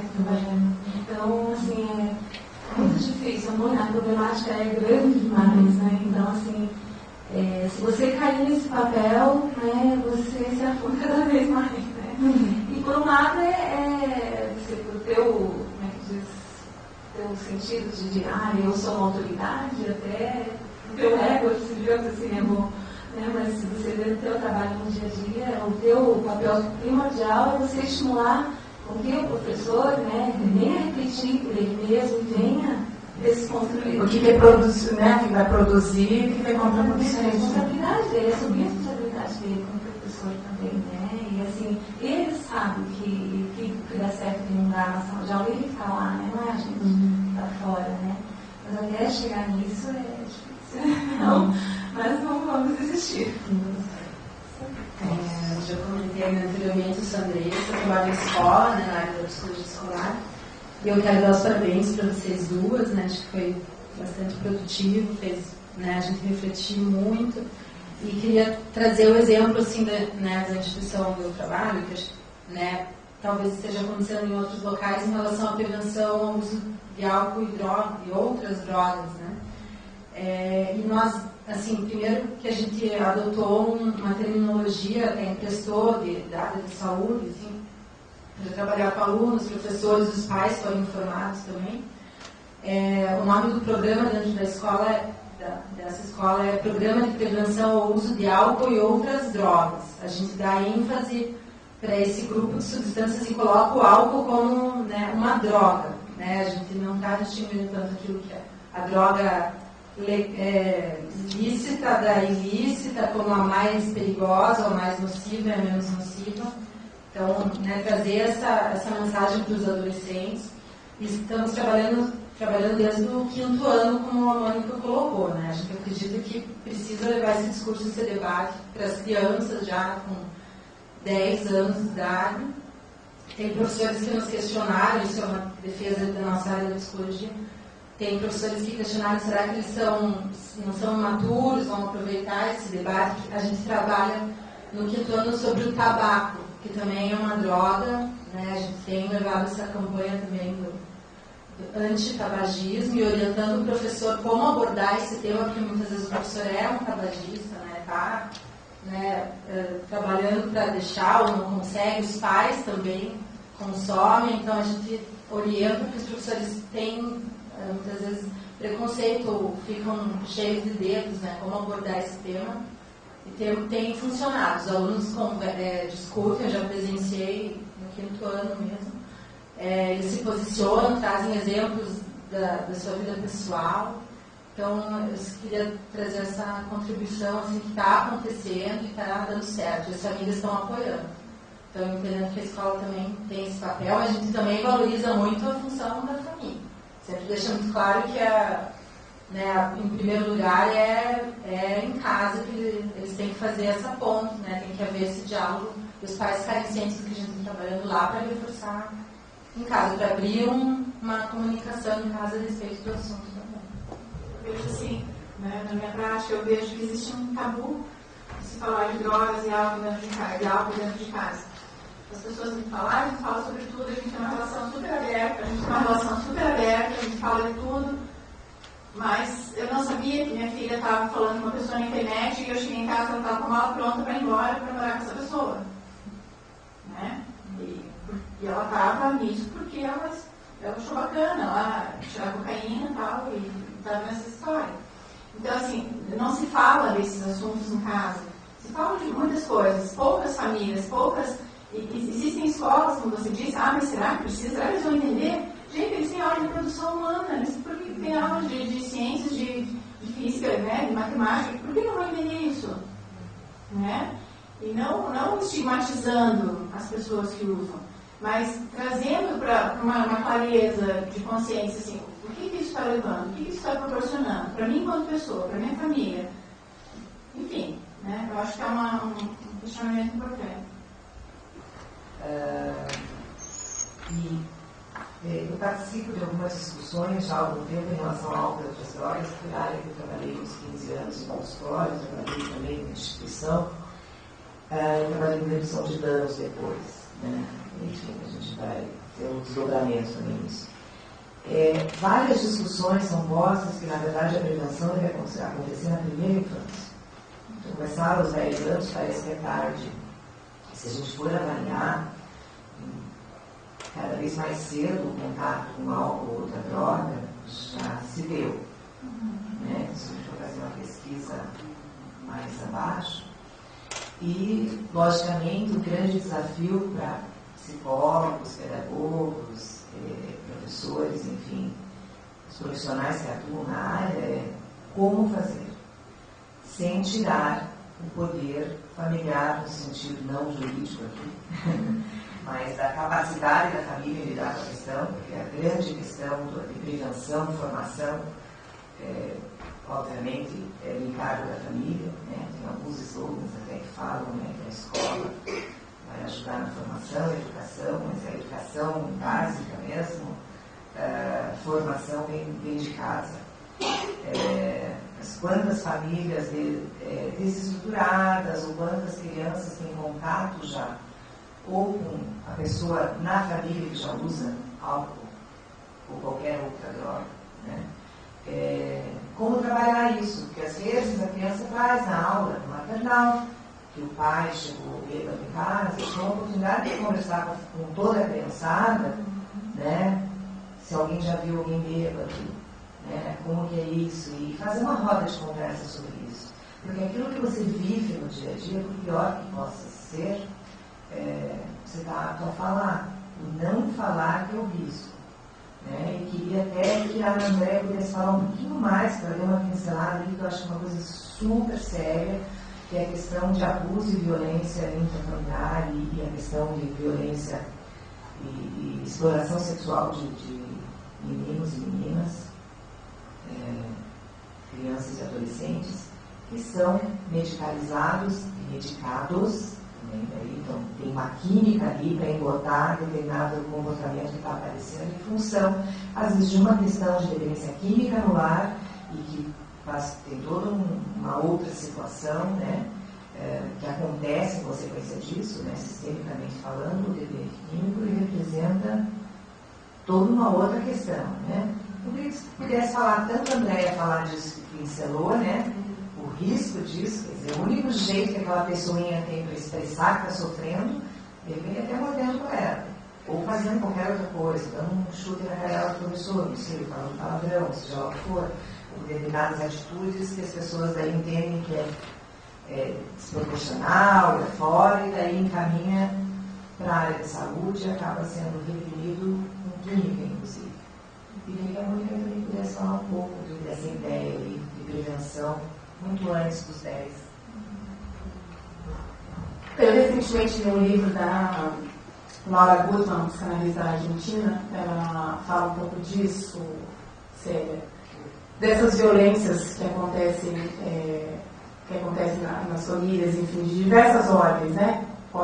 Desde as violências de a criança não ser ouvida nas necessidades dela, né? Ontem eu estava no supermercado, tinha uma criança tendo uma crise de vida, né? Já bem tão comum, e os pais estavam ignorando a criança, né? Daí foram andando o corredor inteiro e só aqueles gritos, enfim, né? Os pais estão sendo educados, assim, né? Na verdade, a gente tem um descompasso cultural muito grande para dar conta no nosso país, né? A gente tem um déficit educacional e cultural muito grande para dar conta e as pessoas, enfim, vão tendo informações que vão deixando elas mais confusas ainda e toca nessa questão do que eu estava falando antes, né? Das famílias estarem totalmente desempoderadas, aquilo que leva às violências não é nunca sanado e a coisa vai se reproduzindo. E a criança não era ouvida, né? Ela foi berrando o caminho inteiro, disse, nossa, nenhuma hora. A mãe só foi ensinada certo, ignore, né?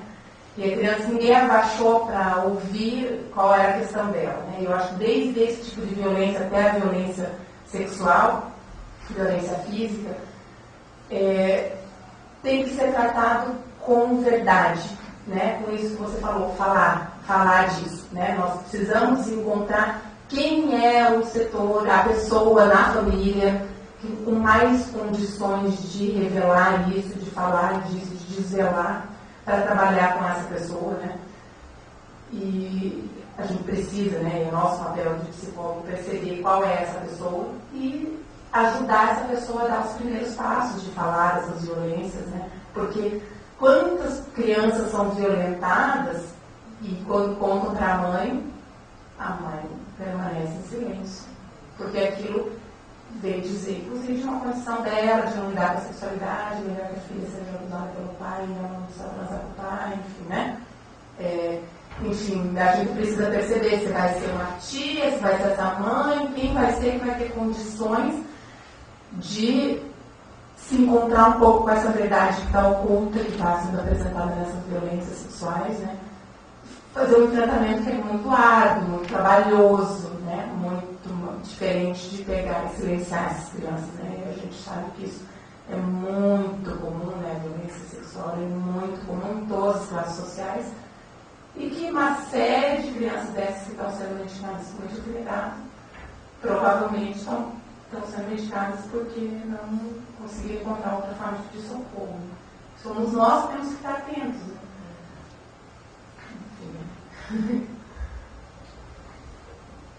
Bom, para a gente ver com relação a isso na prática, sim, também nessas questões aí dos abusos, existe também um uso indiscriminado, né, como falou, não só da medicação, né, como do pensamento de medicalizar, da ideia de medicalizar. Para isso tem cura, né? Então, e a gente vê, assim, várias situações de crianças sendo expostas a todo tipo de abuso físico, abuso psicológico, né, que é aquela coisa da agressão ao estímulo, você não pode, você não faz, você tem déficit de atenção, você tem isso, você tem aquilo, e a criança realmente não teve espaço para falar disso. Então eu me deparo com muitas situações no consultório de ter que dar um chega para lá mesmo, às vezes em alguns pais, e deixar aquela criança livre para aquele momento e ela poder expressar dentro do que você vai conversar comigo, eu digo depois eu faço essas orientações de família, mas tem que ser muito contextualizado, depois tem que ser muito focado.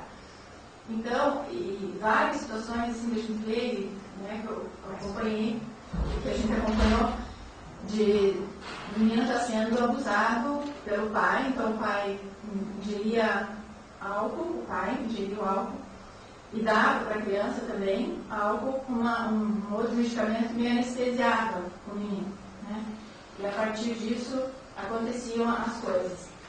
E a criança aparecendo com hematomas, enfim, né? E aí, quem não está enxergando isso? O déficit de atenção, gente, como eu disse para o André, é de quem? É de quem o déficit de atenção? Né? Então, são questões sérias, são questões importantes. E eu sofro muitas críticas, né? Você está no consultório, elite, não sei o que lá. Não é bem assim, né? Eu tendo né? Não dá para fugir disso, eu tendo pessoas que podem pagar. Mas, por outro lado, também, eu penso nessa questão social, né? Eu faço um trabalho voluntário, então eu dedico 4 horas na semana, é pouquíssimo, né? Mas é o que a minha rotina permite. Para eu ter acesso a outros mundos, outros universos. O ser humano faz parte de todos esses trânsitos, em todos os universos. É importante a gente lidar com o ser humano, saber onde ele está, onde que as coisas estão acontecendo. E acontece de tudo, os problemas são muito iguais, são muito parecidos. E o nosso olhar diante disso, como é que fica? Não é a nossa postura, como é? Baseado em quê? Em que eu estou construindo o meu trabalho? O que eu... Né? Os questionamentos são importantes, eu penso. Daniele Fará, psicóloga de Curitiba, parabeniza a iniciativa dos debates ao proporcionar uma visão interdisciplinar e transdisciplinar das inúmeras esferas do conhecimento. Escola mais do que prédio é mentalidade. Precisamos de capacitação constante dos profissionais envolvidos e um suporte às famílias. Essa interação é fundamental na prevenção das patologias. Daniele, ontem mesmo, porque eu justamente passei os meus últimos 3 dias lendo bastante coisa para ter escopo para esse debate, para não ficar nessa situação que eu fiquei com a Patrícia e que eu não consegui só apresentar mais do que algumas reflexões. e li sobre isso, Daniela, a formação, né? Eu acho que a gente precisa de formação, intensificar a formação em todas as áreas, né? Inclusive a nossa. Mas quando a gente fala de formação de professores, eu vejo assim, tem o texto da Cida Moisés, né? Falo muito dela, ela tem uma produção, ela é médica, mas é uma produção bastante interessante nesse campo, ela junto com a Cecília Polares, que chama Formação Continuada e Descontinuidade de alguma coisa. Eu não devo ter aqui na minha referência bibliográfica.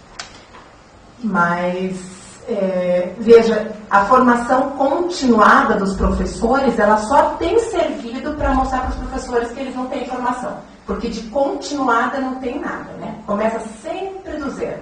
Sempre do zero. E do zero como se o professor não soubesse fazer nada. Porque aí eu acho que a contribuição, que é uma contribuição que eu tenho para a minha leitura psicanalítica da educação, que realmente o que a gente transmite não está na cartilha, né? Não está nos livros, tem coisas que é de resgatar este encontro do professor com o aluno, dessa história de vida que levou uma pessoa a decidir transmitir, né? Eu acho que tem coisas que são dessa ordem que ficam absolutamente fragilizadas, fragmentadas com essa discussão de formação continuada. Então, formação continuada, para mim, tem que comportar que os professores tragam suas experiências, porque passam de lugar de espectador para lugar de autor. Aí eu acho que também responde um pouco, Patrícia. O professor começa a se autorizar, eu fiz isso, eu fiz aquilo, porque daí quando eu começo, eu fiz isso, eu me posicionar, eu resgato uma série de saberes e sabidos que eu tenho, que eu sei educar. Poxa vida, eu sei o que fazer diante dessa criança que está trocando letra. Vou explicar para ela como que é, vou apresentar leituras para ela, eu sei o que fazer diante dessa criança que está chutando, né? Esse debate até que a Célia falou dessas campanhas que ficam no lugar de educar em casa ou na família, eu acho assim, é até a demonstração desse empurra para ninguém se responsabilizar pelas crianças. A educação é em casa, na escola a gente ensina, como se na escola a gente não fosse ensinar valores também, se a gente não fosse intervir na hora que uma criança morde a outra. Não, isso é da família, pera lá, para tudo, que vai da família. E daí tem aquele bilhetinho clássico, né, que não conhece. Cuide do seu filho, a outra fala que eu cuido do seu aluno, né, um bilhetinho para a escola. Enfim, né, todo mundo se desresponsabilizando. Então, eu acho que você tem razão, né, de falar que escola é mais que prédio, mentalidade, concordo com isso. Mas sobre a formação continuada, eu acho que precisa dessa pegada. A formação precisa contemplar a experiência que os professores têm em sala de aula. A Paula Daniele, psicóloga, né, que já fez uma contribuição, ela conta aqui que ela trabalha numa comunidade onde a violência e o consumo de drogas imperam. Tenta resgatar alguns alunos comprometidos com o uso de drogas ilícitas diariamente. No entanto, sente dificuldades em trazê-los novamente à escola, idades de 8 a 10 anos. Se recusam e pais são difíceis de aceitar a intervenção psicológica. Como que ela pode proceder? Bem, Paula, assim, eu acredito, né, se a gente olhar, nossa, não tem jeito, né, não dá para fazer nada. Mas eu penso que o trabalho de formiguinha, entre aspas, dá para a gente fazer bastante coisas e que as pessoas possam usufruir dessas propostas individuais, né? Eu penso que se cada um, de alguma forma, puder fazer diferente, por exemplo, nesse caso, então, o que a gente faz? Como é que motiva essa criança com isso? Primeiro, a gente precisa entender, assim, que ideia essa criança formou de escola, né? Eu acho que entrar em contato com essa criança, como a André está dizendo, escutar essa criança. Que ideia essa criança tem estruturada, formada do que é a escola? O que foi passado para ela com relação a isso? Foi passado para ela, eu acho que é nesse contato com a criança, é isso que eu gosto de fazer no meu dia a dia, é nesse contato com a criança perceber esse universo infantil que é muito rico, é muito amplo, e que a gente, né, na maioria das vezes, no dia a dia, negligencia. Isso não é importante, a criança não sabe o que fala, a criança não sabe o que diz, e vai passando batido. Então, por exemplo, nessa comunidade, não sei, assim, não conheço, teria que fazer um entendimento, um estudo, né, um entendimento de como é essa cultura dessa sociedade. Ela passou aqui, né, algumas coisas, violência e tal, mas enfim. e a partir, dentro do que ela vive, né, mesmo violento e mesmo com a droga e tal, resgatando as coisas boas que ela tem na vida dela, e a partir disso ela ampliar essas coisas boas e não fortalecer o que está ruim, que tem a droga, que tem a violência, né? Parece uma visão meio romanceada da história, mas no individual é um trabalho de formiguinha, eu penso. Mas se você conseguir se aproximar de uma criança ou 2, 3 crianças, né, em pequenos grupos, e levantando essas questões, entendendo, né, como eu disse no início, que ideia ela formou de escola, né? E criando ideias, né, para que ela possa se voltar para os prejuízos, né, resgatar os prejuízos aí que já são grandes, com 8 anos na tempo escolar. Alguma coisa.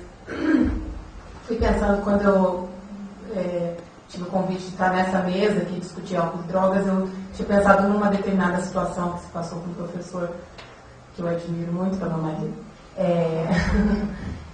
Professor de escola pública também. Certa ocasião, ele, dando aula para a educação de jovens e adultos, ele percebeu que um aluno dele estava alcoolizado, né? E ele decidiu manter o aluno na sala de aula aquele dia, enfim, depois a gente estava debatendo isso muito tempo antes de eu trabalhar na educação, ou até pensar em medicalização da educação.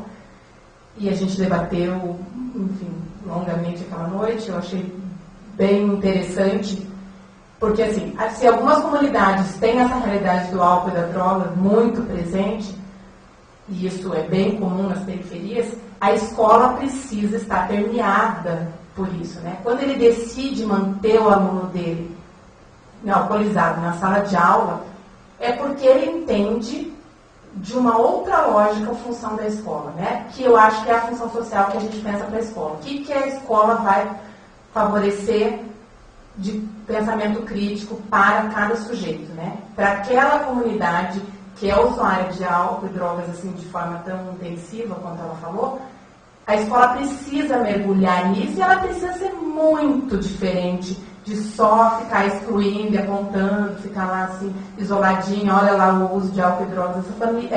Essa comunidade provavelmente é bem carente, é excluída, né, excluída. Desculpa, eu tenho uma frase que eu estou doida para falar.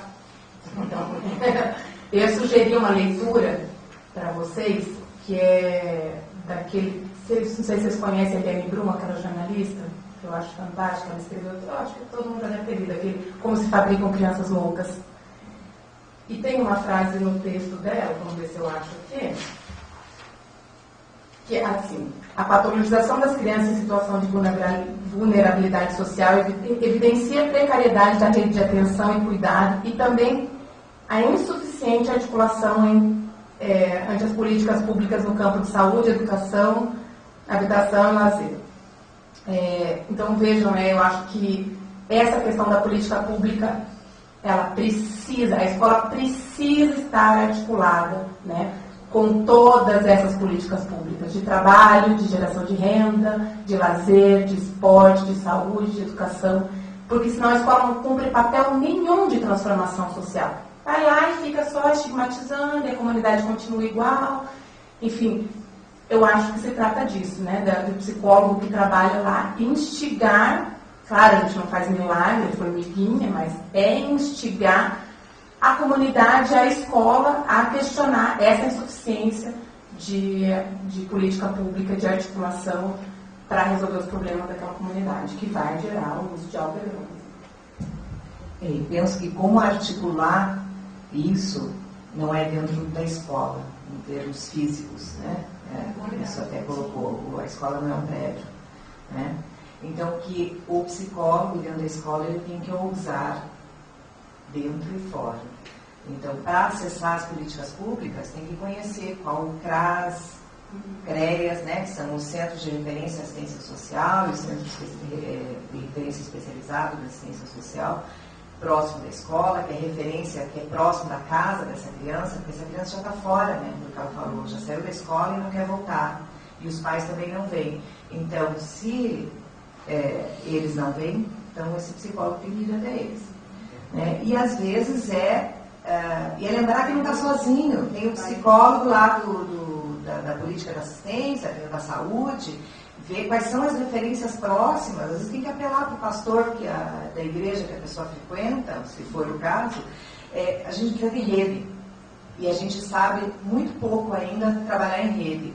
E as nossas redes são frágeis porque os fios são soltos. Né? Então você segura um fiozinho, vai pegar o outro lado primeiro. Já não consegue efetivar a rede. Então muitas vezes precisa disso. Às vezes um coleguinha que tem contato porque é vizinho, numa reunião de pais, que daí tem uma mãe, um pai que conhece também, enfim, vai fazendo uma rede de apoio mesmo que à distância.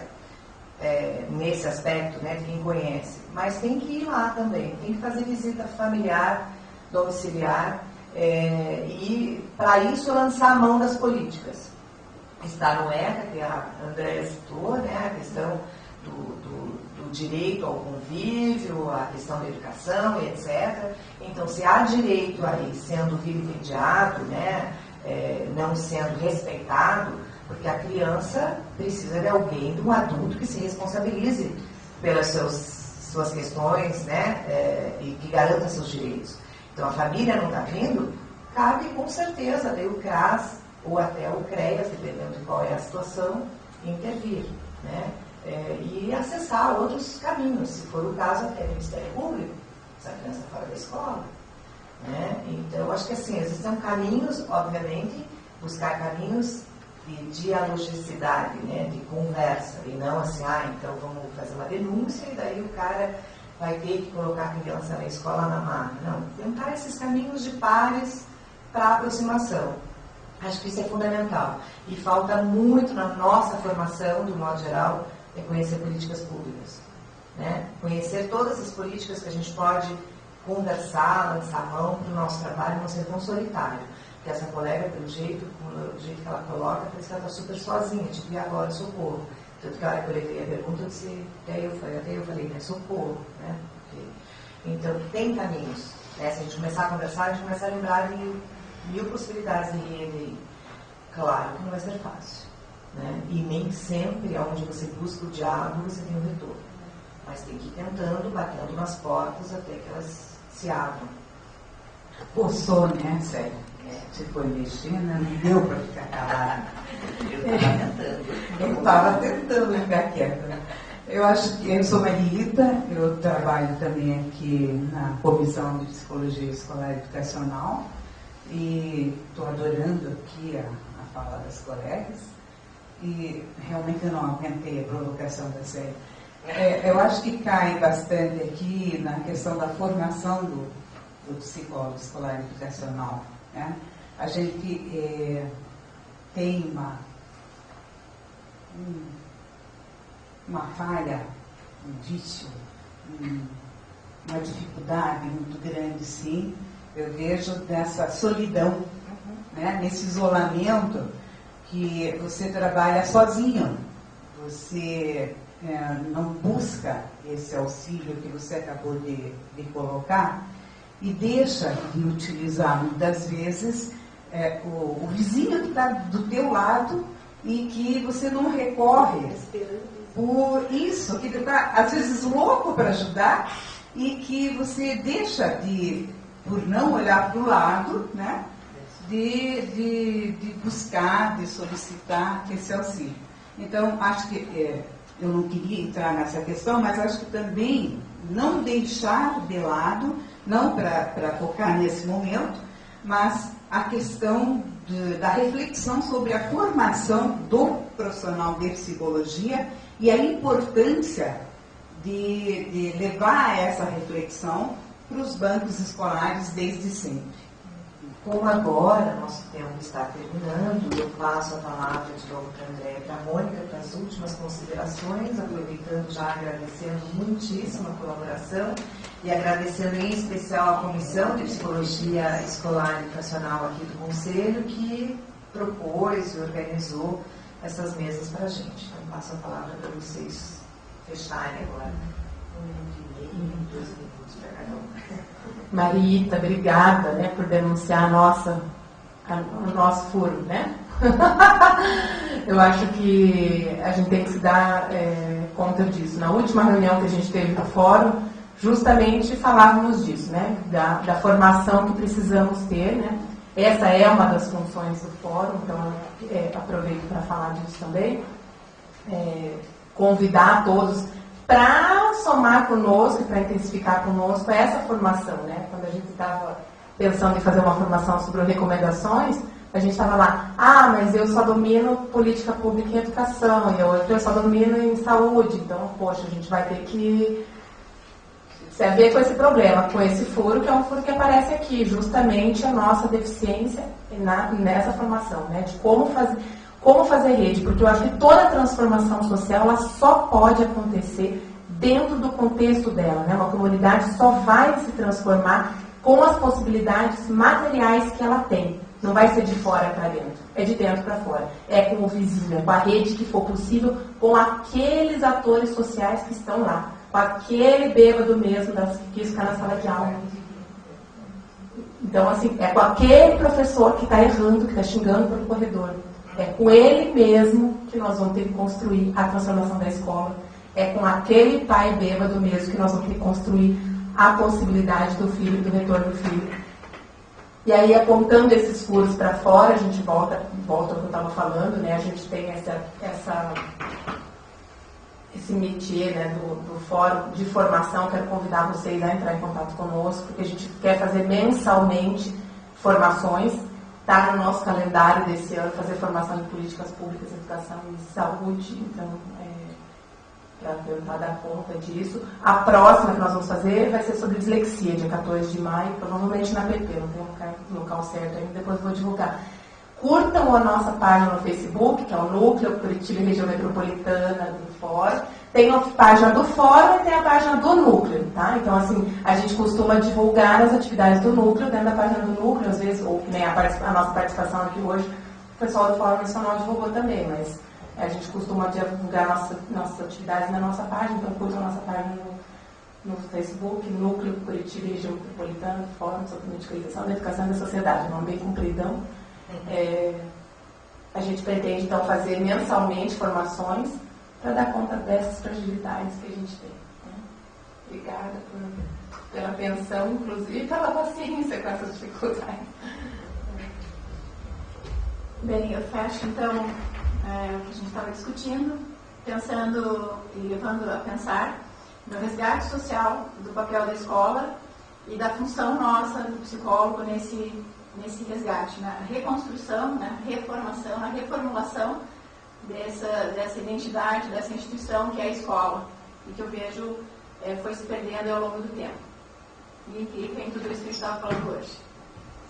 Bom, mais uma vez eu agradeço. Entregamos a declaração e uma canetinha ali.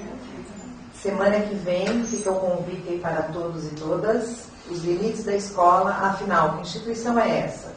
E o Propsie pode ajudar? Será esse Propsie? A Marita Bertassoni da Silva e a Thalita Rodak vão contar para a gente um pouquinho e vão abrir o debate nesses temas. Peço a todos aí um aplauso para as nossas convidadas.